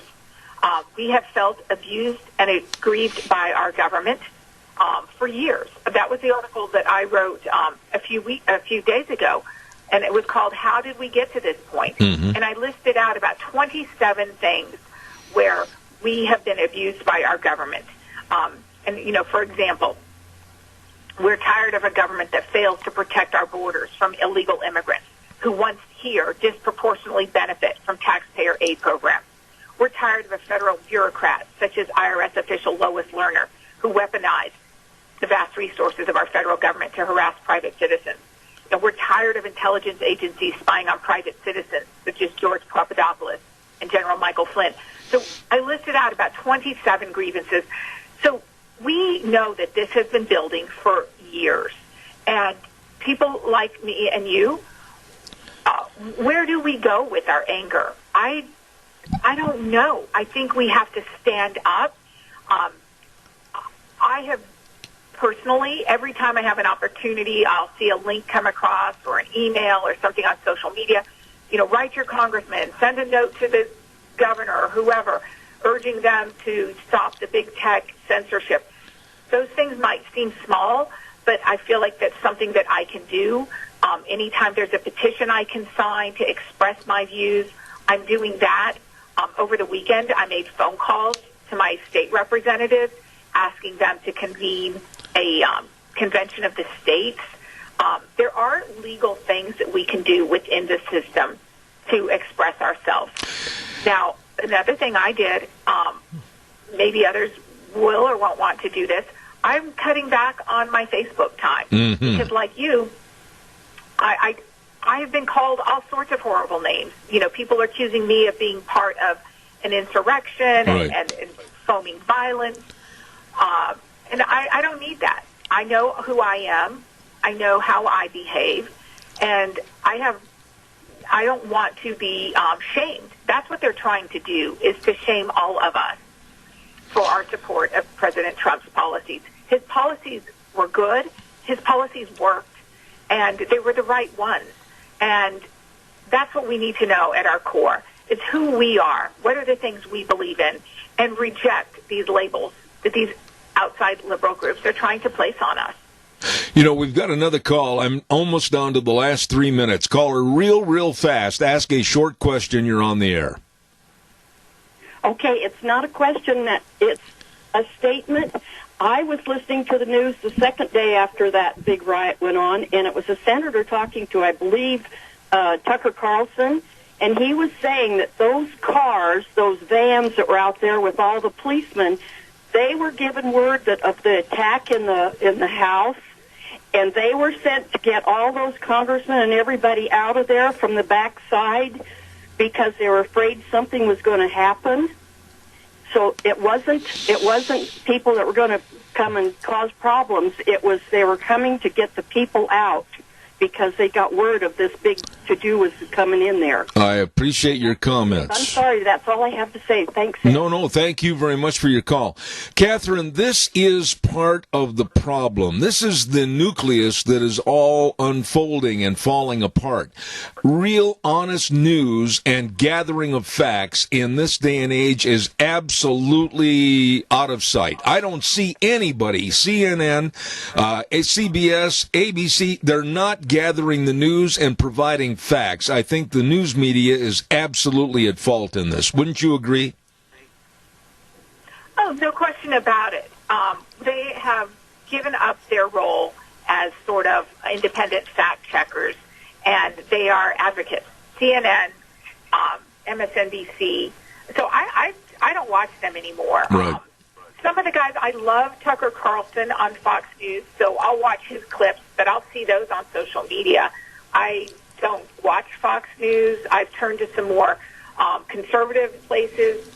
I like Newsmax, One America News, Just the News has a TV or a broadcast division called America's News Voice, AVN. Those are the three that I've been going to a lot to get my video news. Mm-hmm. And I think that Americans, I'm not alone, a lot of us, since this election, have changed where we're getting our news and what we are consuming. And I think that that's important because there's no point in going to something like a CNN when they have not been a reliable news source for a long time. Absolutely. And they have been very vocal that they are, a political advocacy group. You know, Catherine, I'm going to put you on the spot. I'm going to ask you to please consent to come back. You are absolutely wonderful to talk to. I salute you for your stand, and you're being really open and honest and forthright. Please come back on the program. Well, thank you, Zab, and I hope that you will I hope you and your listeners won't think less of me and my son for our conversation, but that's what we had in our home. And I think every family and every individual is going to have similar conversations. Absolutely. And decide for themselves. Absolutely. What path forward do they take? I totally agree. At this point, my focus is going to be on trying to bring peace to my home, make changes in my community where I can, get my voice directly to my lawmakers through petitions and phone calls. And other people may choose to take further actions beyond that. But for me right now, that's where I'm at. And there's one other that I would add that both you and I know will agree. It's going to take a lot of prayer. Yes. That's in fact, my son and I wrapped up our conversation. I said, we're just going to have to go to God and look for, some of these answers on how do we move forward as an individual. What are the right choices that we need to be making? And that will involve prayer, going directly to God And I think for a lot of Americans, maybe that's where we're going to go with all this. Absolutely. Asking the Lord to give us guidance. A wonderful lady, Vice President of Communications at Americans for Limited Government, Catherine Mortensen. I thank you. God bless you, and we'll look forward to having you back. Thank you. Thank you, Zeb. Take care. Wonderful lady. Right now, I've got to quickly, before I run out of time, go to the weather forecast. And the weather, of course, is sponsored this hour by Phillips, Oaks, Goodwin, Crane, and Company, providing accounting services to the Mini-Cassia area and beyond for well over 50 years. These folks are the professionals with tax return preparation, tax planning, business consulting, bookkeeping services, payroll services, and so much more. Offices in Burley and Rupert serving you and your family and your business. Phillips, Oaks, Goodwin, Crane, and Company. And right now, here's Gina with the forecast.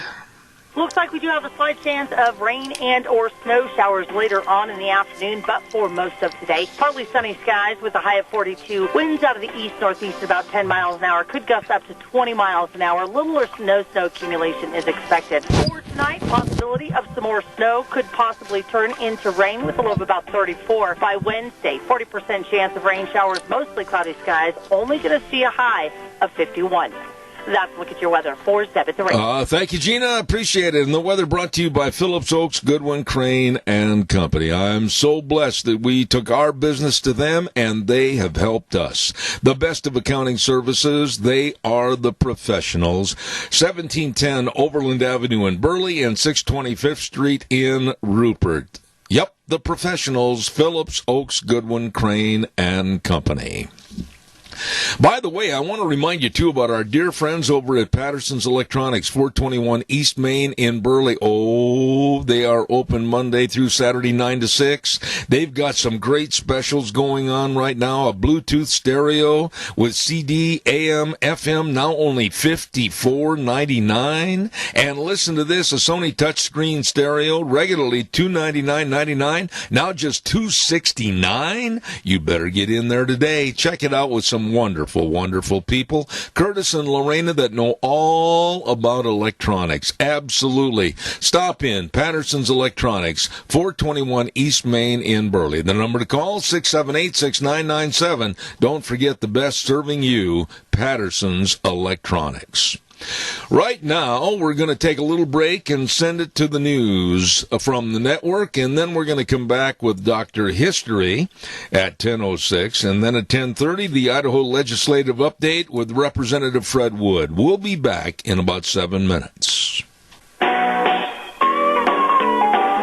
Oh, boy, I love that music, and it means that I better quit talking without the microphone on and say good morning to hour number 3 on this Tuesday, January 12th, and in just a few moments, we're going to have Dr. History. We want to thank our major sponsor, and that's, of course, your Magic Valley Les Schwab Tire Centers, all 7 locations serving you. Stop in and see them today, and along with Burley Physical Therapy and Rehabilitation at 1263 Bennett Avenue, Suite 2 in Burley, helping you get back to being you. Want to give a great big shout out to Lee's Furniture, Floors, and More. Jeff and the crew, oh my goodness, they're having a huge, that means really big sale on floor coverings, carpet, vinyl, luxury vinyl planks.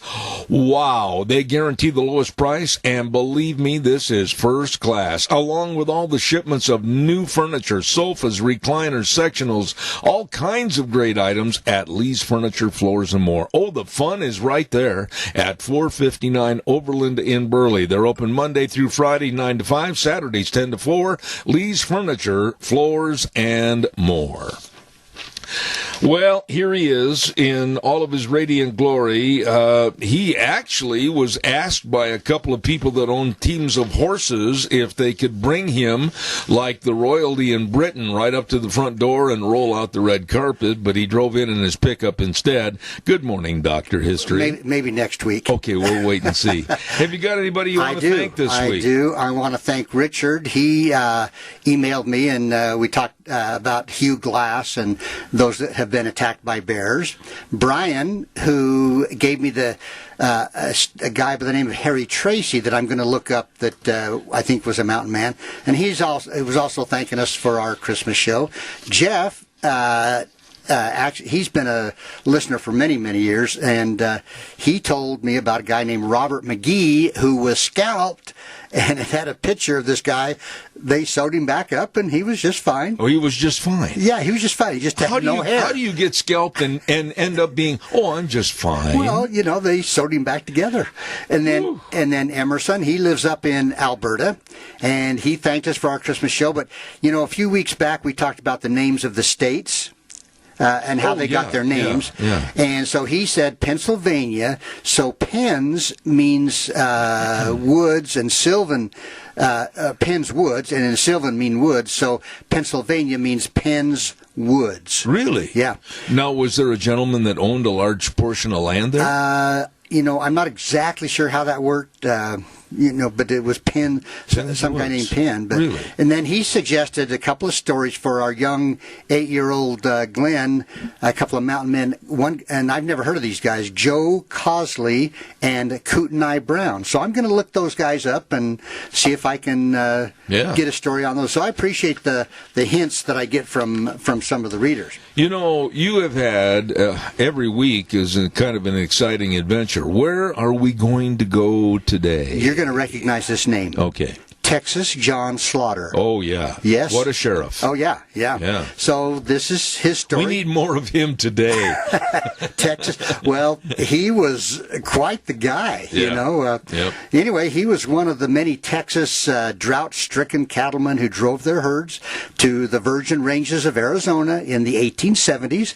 He settled in Cochise County and eventually bought the historic San Bernardino Ranch that was right down, it straddled the Mexican border in southeastern Arizona. Really? So he was partly in... Now, Zeb, that was your phone, not mine. I goofed. Okay, all right. So anyway, Slaughter... I knew you were going to say that. Oh, yes. I couldn't pass that up. Well, Slaughter typified the 19th century kind of rawhide, tough breed that settled and tamed the wild southwest border country clear down there by Mexico. He was born in 1841 in a place called Sabine Parish, Louisiana. Mm-hmm. And I'm not sure if I pronounced that right, Sabine or Sabine Parish. Anyway, as a baby, he was taken to Texas. His father, Ben, was a cattleman, and he engaged in rounding up wild longhorn cattle in the brush country of South Texas. See, there was a lot of wild cows that had escaped, and if you could round them up, you could have a herd. But when he was 14 years old, the family moved to Pleasanton in the San Antonio area. And during the Civil War, he joined the Confederate Army, but was mustered out in 1862 because he had tuberculosis. So he was born in 1841. 41, and then he got tuberculosis. So at age 21, Oh. But he immediately enlisted in the Texas Rangers and spent the next few years fighting Indians. So he was a pretty tough guy right off the bat.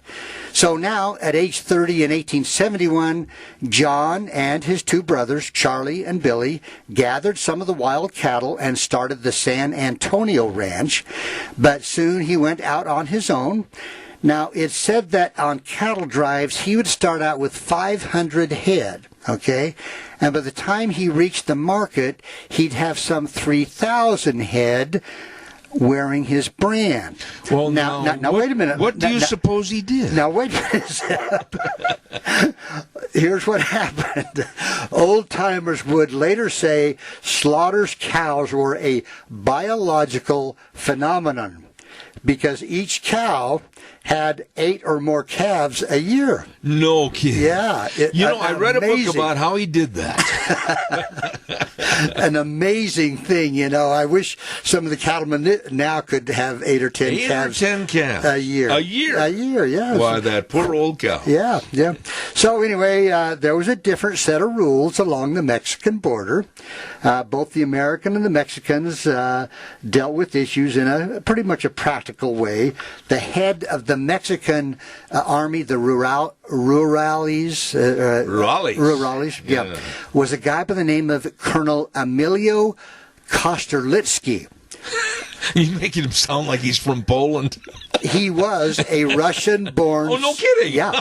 He was a Russian-born soldier, and he ruled northern Mexico with an iron fist. No kidding. Outlaws and murderers were seldom brought to trial, but were executed on the spot. Oh, my. He cooperated with American peace officers. He delivered wanted men without going to the trouble of extradition proceedings. No kidding. Just went right at it. Tip your mic up just a touch. Yeah, How's that? Is that it better? was a little Okay. fuzzy. Thank you. So, anyway, Slaughter wasn't shy when it came to bending the rules just a little.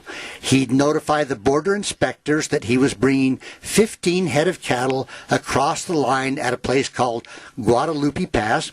And while the inspectors were distracted counting the 15 head, his cowboys would be driving another 100 at another place along the border. Now, just a minute. They were busy counting His 15 head? Yeah, and that another, takes all of about 5 seconds. Yeah, but they had to be wherever he was. Oh, okay. Now, so stories how Slaughter avoided red tape abounded, but one time when he was bringing a large herd across the border, he notified the inspectors that a large smuggler train was crossing that night at a certain point along the border. Ooh. Naturally, they were much more interested in gathering a whole bunch of smuggled goods than counting John Slaughter's cows, and not an inspector was in sight when the herd crossed the border. He's a pretty sharp guy. He was. Now, I'm going to show you a picture of him. Look at that, Zeb. Oh, my gosh. Now, does he not look like a tough character? He's got a white beard, kind of a goatee type thing. Yeah. And he's braced with a couple of 45s on his hip and carrying a Winchester. Don't mess with Texas John. That's right. Anyway, he stood 5 feet 6 inches tall. Not very tall. Really? Yeah, I didn't just know a short that. guy. I didn't know Had that. dark, penetrating eyes. He always believed he was protected by a guardian angel and couldn't be killed. And the many times he stared death in the eye seemed to bear that out. And he said, quote, "I'll die in bed," he declared, and he did eventually at a ripe old age, and we'll get to that. Anyway, Slaughter liked to smoke cigars. In fact, if you look at this picture, he's got a cigar in his hand. Really? Yeah. And he liked to play poker, and he had a hot temper. I'm not going to say anything. He had a curious habit of prefacing his remarks with, I say. For example, if he was in a poker game and suspected someone was cheating, he'd say, I say, there seems to be too many aces in this deck of cards. Uh-huh. That was always enough to end the cheating. Permanently. Yeah. Anyway, he was a product of frontier life, a lawless and violent post-Civil War era. He had no problem killing a man if he believed the man needed killing. He packed a pearl-handled .44 and a shotgun. Some said he was a good man, some said he was bad, but they all agreed John Slaughter was all man. Slaughter might have killed 20 men or more, but he never said how many. Really? One of his deputies described him as, quote, a man of few words, and he used them darn seldom. Really? Yeah. Darn seldom. Yeah, that's what it said. Yeah. After he became sheriff of Cochise County in 1887, age 45, he issued a warning to the rustler gangs, quote, get out or get shot. Most took his advice and left the country. Those who didn't usually wound up as it says here, fertilizer for spring flowers. Oh, my goodness. Now, here he is kind of ambiguous, isn't he? He used to be a rustler, and then he's chasing out the other guys. You can play both sides. I see. Anyway, in running outlaws to the ground, he frequently acted as judge, jury, and executioner. Nobody asked questions, but, the law-abiding citizens were glad the undesirables were gone and wouldn't return. Mm-hmm. Now, here's what one guy said. He said, his name is Slaughter, all right, but he wasn't in any way the sort of man we used to call a killer. He didn't like to shoot people. He did it simply because it was in the day's work, was his duty, and it was for a good purpose. Oh, my gosh. Okay. All right. We're moving along here. All right. When dealing with the lawless people, John Slaughter was ruthless, but he had another side, too. He met Eliza Adeline Harris, a beautiful daughter of a wealthy Texas rancher. John was 30 and ready to settle down, but the mother opposed the marriage. However, love won out, and they two were married in 1871 in San Antonio. 2 of their 4 children died in infancy. While traveling across Arizona in 1877, John decided Texas was too crowded, and he began planning a move to Arizona. So Eliza and the children would join him there. Now, sadly, she contracted smallpox during the trip and died soon after in Phoenix. The 2 surviving children were stricken and quarantined by the disease, but John nursed them back to health. It was just a few months before this event that one of John Slaughter's most famous gunfights occurred. His adversary was a New Mexico cattle rustler named Barney Gallagher. Oh, you remember Barney. And he was called the man from Bitter Creek. Really? Barney. Trouble between Bitter Creek Barney. Yeah. Trouble between the two had been brewing ever since an argument over a game of poker. So in the fall of 1876, Slaughter caught Gallagher surveying his herd of cows. And he warned the outlaw to make tracks, but a few days later, Gallagher returned and charged Slaughter, just charged after him on horseback. Really? Slaughter was armed with a shotgun and 2 blazing .45s. After Slaughter shot his horse out from under him, Gallagher got up and charged again. Running? Yeah. Slaughter coolly dropped him in his tracks. Gallagher's last words were, quote, "I needed killing 20 years ago anyway." Really? That was his last words. Oh, my goodness. Now, however, New Mexico Governor Lew Wallace saw it differently. He considered Slaughter a cattle thief, declared him number 1 on his wanted list. Also listed was number 14, William Billy the Kid Bonney. So he was rated number 1. Billy the Kid was only 14. Wow. Anyway, so here we go, 1879. The governor had Slaughter arrested for murder, but the cowman was released for lack of evidence, and he decided it was time to leave New Mexico. Well, after the death of Eliza, John Slaughter believed he'd never marry again, but while driving cattle near the Pecos River south of Roswell, Cupid struck again. This time it was 18-year-old Cora Viola Howell. Wait a minute, she's only 18? Yep. He's by this time about 40. Something. Yeah, 35, right in there. Anyway, she was a beautiful daughter of a cattleman named Amazon Howell and his wife, Mary Ann. Now, her father was overjoyed at the prospect, but the future mother-in-law went into hysterics. John was twice her daughter's age and had 2 small children that she'd have to raise. But Mary Ann, the mother-in-law, soon gave in and eventually became one of his biggest fans. Really? The marriage lasted more than 40 years. 40 years? Yeah. No, wait a minute. Tuberculosis didn't bother him then? No, it didn't get him for whatever reason. Yeah. Well, but anyway, you said he contracted it, though. No, she did. His wife that died. Oh, I thought you said he did earlier. I'm sorry. Yeah. Okay. But the newlyweds settled first in a place called Sulphur Springs Valley, but soon moved over the San Pedro River near Tombstone and then to Charleston, where he opened a meat market. I know where that is. Okay. Sure. And at the time, the Earp cowboy feud was going strong, but Slaughter didn't take sides. Now, he had no love, however, for his neighbors, the Clantons. Mm-hmm. He'd been missing some cattle and one day caught Ike Clanton on his range. Oh, boy. Now, he warned Ike that he would kill him and his kin if it happened again. It didn't. The rustling stopped. He stopped the Clanton gang single-handed from stealing his cattle. And it took the OK Corral to get rid of him. Yeah. So here we are, 1886. Now he's 45 years old. The citizens of Cochise County elected him sheriff, an office he would hold for 2 terms. He could have stayed on, but felt he'd done enough, and he wanted to get back to his family and the ranch. His successor, famed photographer, a guy by the name of C.S. Fly, appointed him deputy, a kind of a position of honor he held until he died in 1922 at age 81. Oh, my goodness. So he was a deputy all that time. Yeah. But anyway, he purchased the old San Bernardino land grant ranch in 1884, consisting of some 64,000 acres.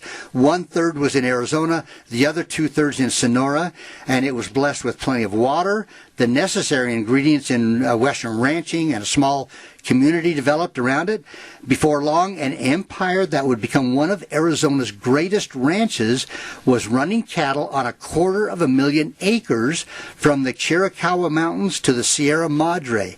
Huge, huge ranch. Wow. Now, when the Apache bands raided his cattle herd, Slaughter didn't take kindly to that, and he went right into their camp. So what year was this? This would have been sometime after 1886. Okay, but the Apache tribes at that time had more or less been just subdued. Well, pretty close. Yeah, pretty close. But they still were raiding his cattle. I see. Okay, so he rode right into their camp by himself. By himself? Yeah. He didn't. John was not very smart. Well, it worked. Usually he didn't wait for them to raid his outfit. When he saw signs of their presence, he'd go on the offensive. Eventually, they avoided his ranges. Can you believe that? This guy's only 5'6". Yeah. Years later at Fort Sill, Geronimo commented that before he died, he'd like to go back to Arizona and kill John Slaughter. Slaughter took that as a compliment. Incidentally, Geronimo surrendered in 1886 in Skeleton Canyon, which was on Slaughter's range. No, I'll be. On the other hand, Slaughter allowed hungry Apaches to butcher a beef when necessary. He was a kind man. And I could tell. You can so tell, far, yeah. You know, but he would allow them to have a beef now and then. So here we go. It's 1907. Slaughter was elected the territorial legislator and served a single term, but ranching was his life, and he was never happier when he was at the San Bernardino with his family. So by now, you know, he's getting up in age, all right? He's getting up there. Yeah. And it was catching up with John Slaughter, but he still had plenty of fight left in him. And during the Mexican Revolution, Pancho Villa's men were butchering his cattle to feed their army near a place called Agua Prieta. Never been there. Okay. Well, okay, so picture this. Slaughter grabbed his gun, mounted his horse, and rode into Villa's camp. All by himself? All by himself. With fire in his eyes. Okay. He returned home later with his saddlebags full of shiny new $20 gold pieces. You're kidding. Not even Pancho Villa was willing to tangle with the man some called the wicked little gringo. You're kidding me. No. He rode in all by himself, and he got paid for the cattle. Yeah. 5'6". I'm glad he doesn't work for a collection agency up here. Well, we're not done, Zeb. His last battle occurred on May 4th, 1921, when he and Viola, his wife, armed with shotguns, held off several bandits who were out to rob the ranch. He was 81. He was 81. Holy moly, you talk about a bandy rooster. Oh, man. So Slaughter died at the age of 81 the following year in Douglas, the town he helped establish. Yeah. So John Slaughter was small in size but great in frontier stature. He was a lawman, a cattleman, a gunman, a gambler, businessman, pioneer, and empire builder. And it doesn't say this here, but sometimes bent things to his, When you were doing this story, you're kind of aware and are cognizant of old Western TV series, aren't you? Yeah. Just a minute. Oh, I bet you I'm right. I bet you I'm going to write it down on a piece of paper, and I'm going to tell you which series I thought it was. All right, I got it written down. You got to tell me who the actor was, too. Okay, here, I'm going to write it down. Okay. There's the name of the TV series. I'll bet you it is. Right? Wrong? High Chaparral. No. Oh, my. No. Well, let me finish here. So, as I said, he died. He was all those things, but he was sometimes a bit careless, like I said, about the legal niceties of the law. But it was a rough, tough country, and it took men with what they call bark. Took men with bark. Yeah, he's got bark on him. He's a tough dude. And his name will be long remembered in the annals of great westerns. But yes, the actor, his name was Tom Tryon. Yes. And he starred in Texas John Slaughter. That's right. On The Wonderful World of Disney. That's right.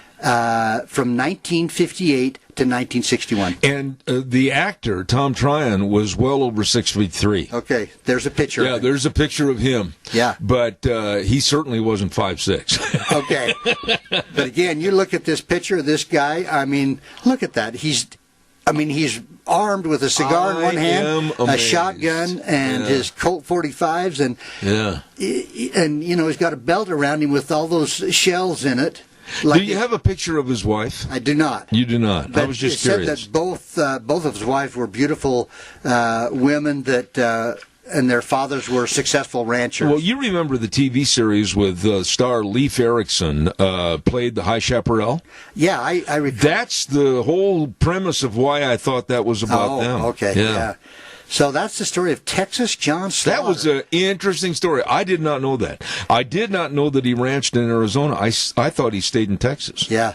So quite an amazing man, and wow. And even to live to 81 years old, back then that was.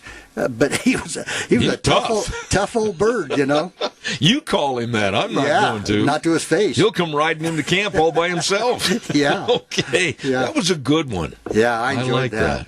Texas John Slaughter, 5'6", but he was a piece of dynamite. Yeah. I tell you what, I got to talk to you in just a minute, but I want to remind everybody, hey, over in your neck of the woods, I heard there is a great steakhouse called Wick Steakhouse in Declo. They say it is fantastic. Tomorrow's my wife's birthday, and my daughter and son-in-law are taking us there for dinner tomorrow. Tell me, I've heard it's fantastic, and we talked to those folks, and they are open at 18 East Main Street in Declo, and I'm to take Deanne over there this weekend. Okay. We're going to go over there this weekend, and they're open Wednesday through Saturday from 4 to closing time, and they specialize in prime rib, my favorite, and they've got all kinds of steaks and burgers and sandwiches, all of this and more. What a great place to eat at Wick Steakhouse, 18 East Main Street in Declo, and call them 654-9984. Great place to eat.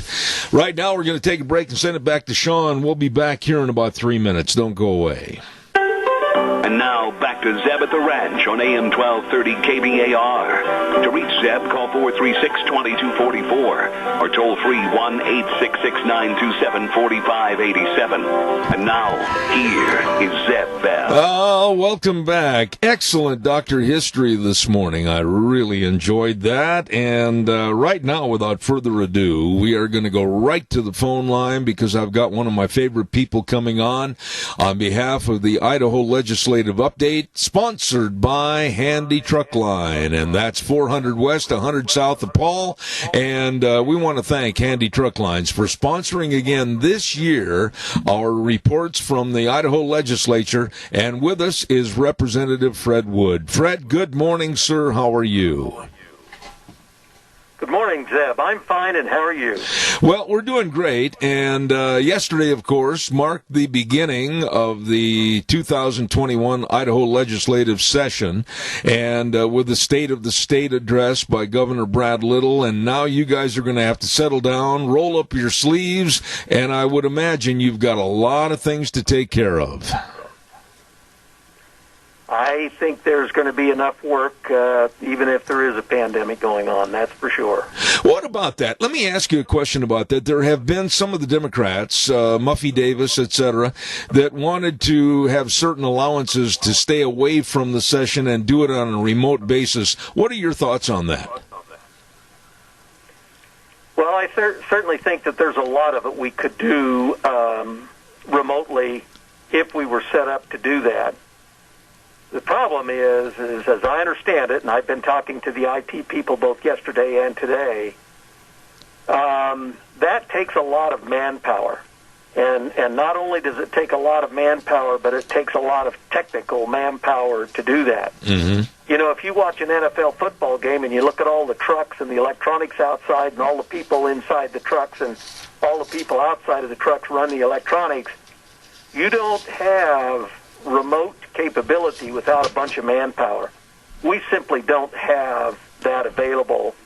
Now, I will say, and I was told this morning, that the Senate, on a limited basis, three of the Senate committees are actually going to be doing that as a pilot program to just see how complicated that's going to be.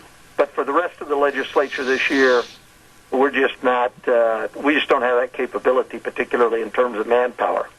Fred, all the years that I've known you and all the conversations we've had, what about this legislative session for 2021? Do you have issues and problems for the state of Idaho that are more so than before? Or what kind of a session are you looking for? don't think that we have any more problems. They are different types of problems, Zeb, more than anything. And a bunch of it is not from our making. I don't know how many of your listeners actually listen to the governor's State of the State. But the first thing that'll jump out at you is $600 million surplus. Now, the governor had a wish list of what he wanted to do with that, and I basically thought he gave a pretty good State of the State speech. But I will quibble with him on two or three things. And as we spoke earlier, Zeb, the thing that really concerns me is, I don't know what it is when most people become politicians. They're afflicted with some kind of I don't know whether it's a virus or a bacteria, but it's some kind of a disease process. That when they have a bunch of money, they just have to spend it. I mean, I don't know what it is, but they just have to spend it. And in my opinion, the governor is not putting away nearly enough money in the bank accounts, our savings accounts, because this surplus, Zeb, is a one-time surplus. Mm-hmm. It doesn't going to mean that surplus is there next year at all. We live in an agricultural area, and everybody understands the old saying, it's not the bad years on the farm that get you into trouble. It's the good years on the farm that get you into trouble with spending. And I fear for what the legislature is going to do with reckless spending, to be perfectly honest with you. Well, let me ask you this. With a $600 million surplus, and I did not hear the governor's speech yesterday, so I'm not privy to all the ins and outs, but what really was he proposing as far as the depletion of that amount, and what did he want to keep as a bottom line? Well, he wants to do some tax relief. He wants to do a bunch of transportation infrastructure with general fund money, which I don't particularly care for at all. I think that's a bad road to go down. I do agree with the fact that he wants to do some broadband infrastructure upgrades in rural Idaho in particular, which I support 110%. I don't know how many of your listeners try to deal with internet service in rural communities around there, but boy, it can be hit and miss from time to time. That's right. So those kinds of programs, I support the IT program, etc. He wants to put a bunch more money into education. Hard to fault that, but it depends upon what I never saw the particulars of what he wants to do with education other than the career ladder, but that's $250 million. And he never actually pinpointed the amount of money he wanted to put into savings, which worries me a little bit. That's given a lick and a promise and nothing better than that. So I generally supported what he had to say, but I am concerned about my fellow legislators, and I am concerned a little bit about his aggressiveness with the amount of money that he wants to spend. I would say this, and I'm an outsider, and Sean, we've got a little bit of feedback on the line, please. I would say this, and I'd like to get your response. In this year of having the COVID-19, in this year of having many businesses teetering and some falling into the abyss that'll never come back, in this year of looking at a new administration on the federal level and not knowing where they're going, I personally would be very tentative about opening up the door to that $600 million. Well, if you want to argue with somebody, you better go somewhere else. But I suspect there may be a bunch of legislators that you could argue vociferously with because, I mean, just in the hallways, I hear talk about people wanting to do all kinds of things with that money. I disagree with that concept. I think the rainy day might be looming on the horizon. Okay, along with what that was said during this, Well, along with that being said in the State of the State address, what about other issues that you are in compliance or perhaps disagreement with? What else did he say that you thought was a highlight?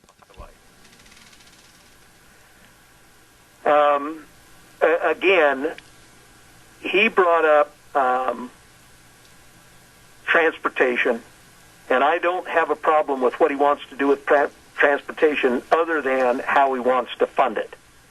A real good transportation infrastructure is paramount importance to having a good economy. Mm-hmm. We're an agricultural area, as he pointed out.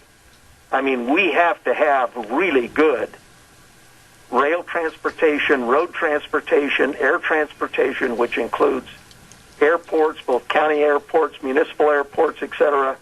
And he plans on putting some of that transportation funding into that. So I agreed with him about that. The education, that's an awful lot of money to put into education. I'm not sure that we can actually afford that. You know, we've put in a ton of money in education, Zeb, in the last 5 years. 6 years, actually, now. We'll see how that goes. It depends exactly what he wants to do with that. And I'm blanking right now on one of his other proposals. There did not appear to be a lot new in health and welfare or health care other than he's putting a significant amount of money in getting the vaccine program up and running and rolled out a lot smoother than it has been. Although I think for the most part, that is going to be Federal CARES Act money. Let me ask you about that, Fred. Pardon my interruption. But in general, would you agree with me that from sea to shining sea, east to west coast, the rollout of the COVID vaccine has absolutely been horrendous? Would you agree with that or not? Has been. I mean, it's just been horrible. And you know, now is not the time at times like these to go back and start pointing fingers at recrimination, etc. Right. They did a good job at the federal level in saying, okay, if there's a possibility of vaccine, then let's bring all hands on deck to get that going. Absolutely. But nobody sat around and or stopped to think, okay, so what would happen if all of a sudden we had 100 million doses of vaccine here? How would we get it out? Nobody started cranking up a delivery process, a transportation process, the ability to keep that stuff at ultra-cold temperatures. How are you going to disperse it? When are you going to disperse it? How are you going to store it so that it doesn't go bad? I mean, the amount of manpower that it takes to give 100 million doses of injectable medication in a short period of time is, I mean, it's astronomical, Zeb. That takes a lot of manpower. And the problem is all healthcare now is taking care of sick people. So nobody gave any thought to that. And then all of a sudden when the vaccine came, it's just been a miserable failure. Let me ask you this, Fred, and I should tell the audience that you and I have talked about this in private conversations prior to this program, but I have been absolutely against the tier system that they developed as far as who was going to get the shots and how, and to me they made it very difficult for the people that really are the most susceptible to COVID-19. They were making it so difficult that they were talking about people 65 and older with underlying health conditions not getting the shots till April, and I think that's going to change, is it not?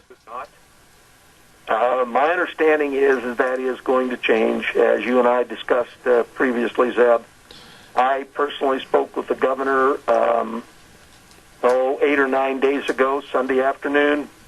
I told him that I thought that the priority list initially was developed on the fact that they wanted to try to limit the spread.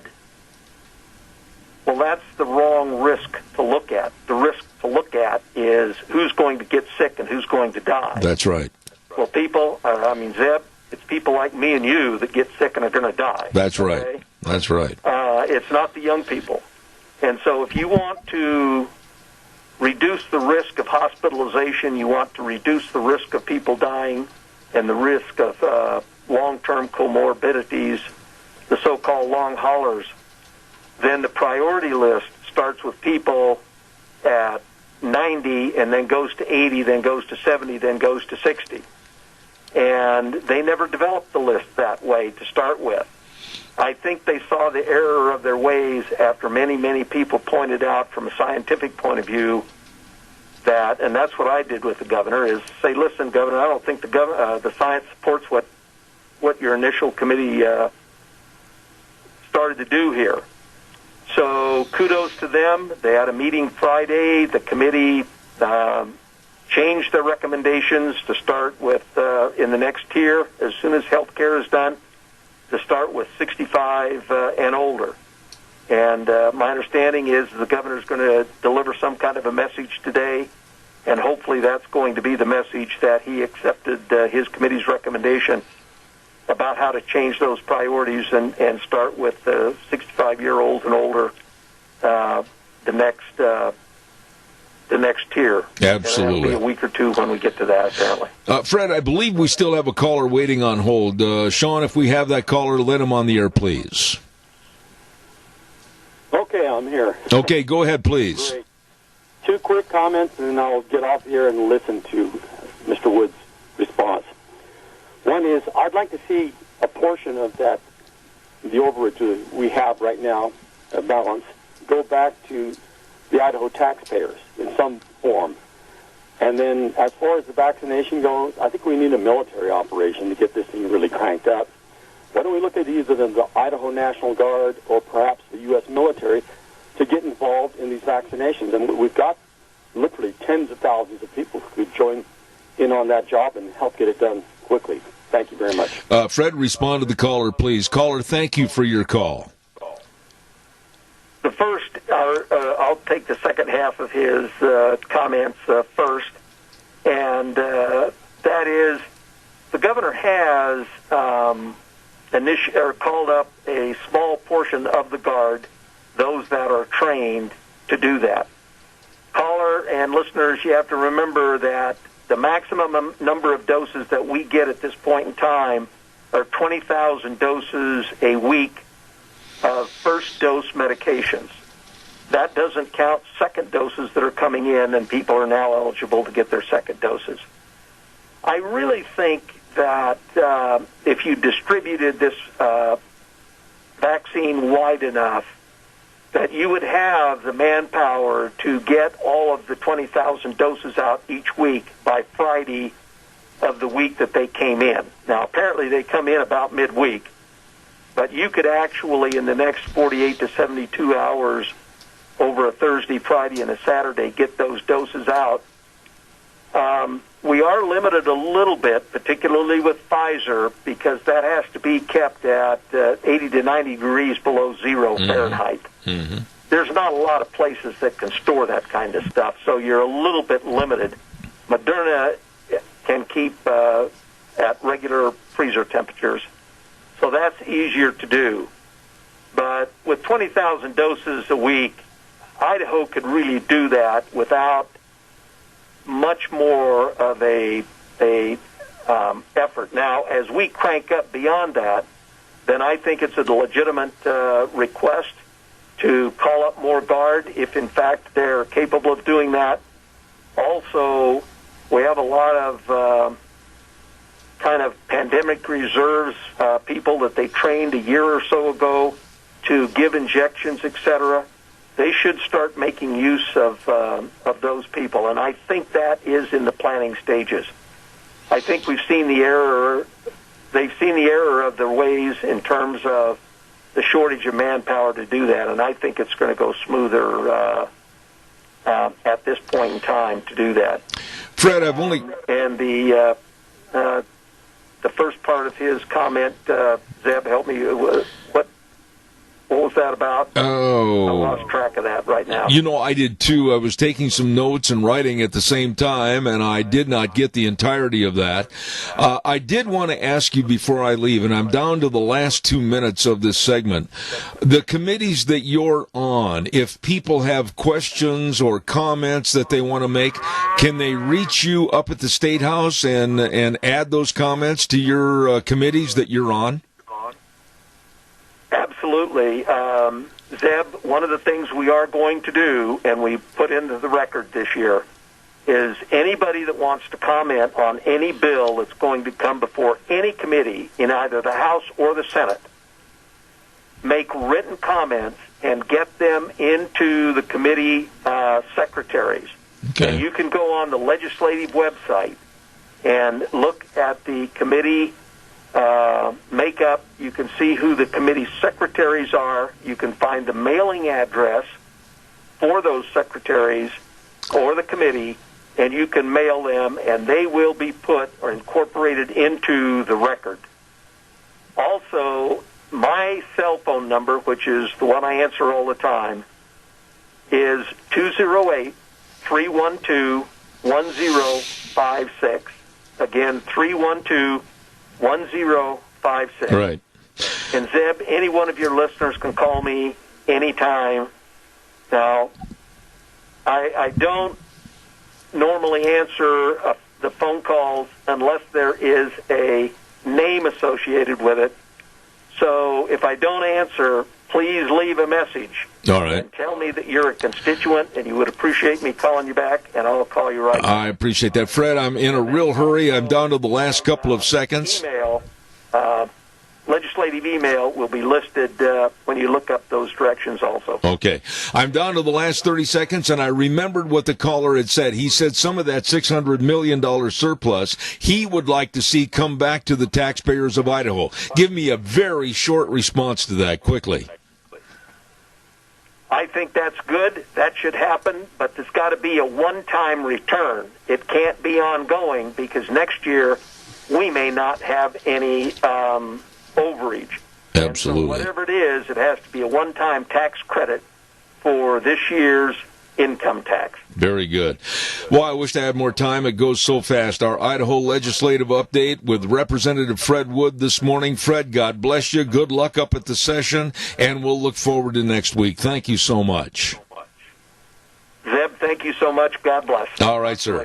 And, of course, the Idaho Legislative Update is brought to you by Handy Truck Lines, providing trucking services throughout the entirety of the western United States. And believe me, they are the best at what they do. Efficient, safe, and dependable service provided to all of the Northwest. Handy Truck Lines, located at 100 South 400 west of Paul. And our thanks go out to Clay Handy. Thank you very much for sponsoring the Idaho Legislative Update.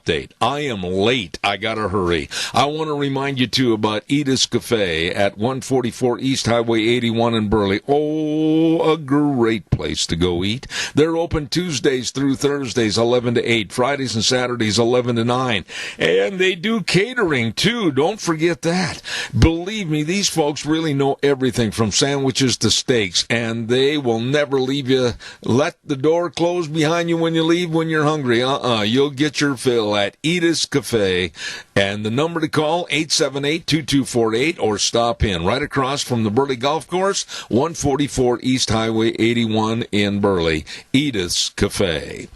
Let's go to the weather forecast real fast. Brought to you by Scarro's Meats. Don Scarrow and the crew at 331 North Road, Jerome. Number to call, 324-7657. Or you can go to their website, scarrowsmeats.com. Delicious meats. All the prime ribs, all the tri-tips, all the different flavor of bacon. And, of course, don't forget sausages and bratwurst. Oh, it's delicious. You'll find just what you're looking for at Scarrow's Meats. And right now, here's Gina with the weather.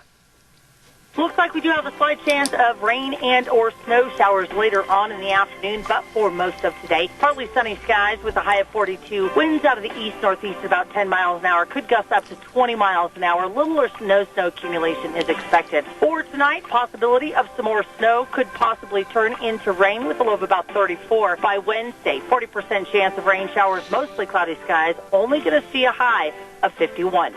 That's a look at your weather for 7-3. I appreciate it, Gina. Thank you. And brought to you by Scarrows Meats. Don Scarrow and his excellent staff at 331 North Road, Jerome. Again, the telephone number to call, 324-7657. They are changing the way we eat one delicious bite at a time at Scarrows Meats. Want to give a great big shout out to our major sponsor of this program, and that's, of course, your Magic Valley Les Schwab Tire Centers. All 7 locations serving you with the best of tires. And you know, we really haven't got hit too hard with old man winter. It's coming. You better be prepared. They've got all the tires for all the vehicles. And believe me, all the knowledge with those tires to help you drive safely. Please stop in and see them today. And remember, they've got the best in brake service, front end alignment, shocks and struts, batteries, and the best in service. They really care. All 7 locations, James and Buell, Dan on Pole Line in Twin Falls, Lane and Rupert, Mike and Jerome, Dave on Blue Lakes and Twin, the Twist family in Paul, and my buddy Trent on Overland and Burley. Nobody better. Your Magic Valley Les Schwab Tire Centers. Bible verse for today as we wrap up the program from Proverbs 29 verse 12, and boy does this fit in. A wicked ruler will have wicked aides on his staff. We're going to wrap it up and put it in the box for today. The way things were, the way things ought to be. The 4 words that mean the most to us. In God we trust. We'll see you tomorrow morning at 8:06. God bless.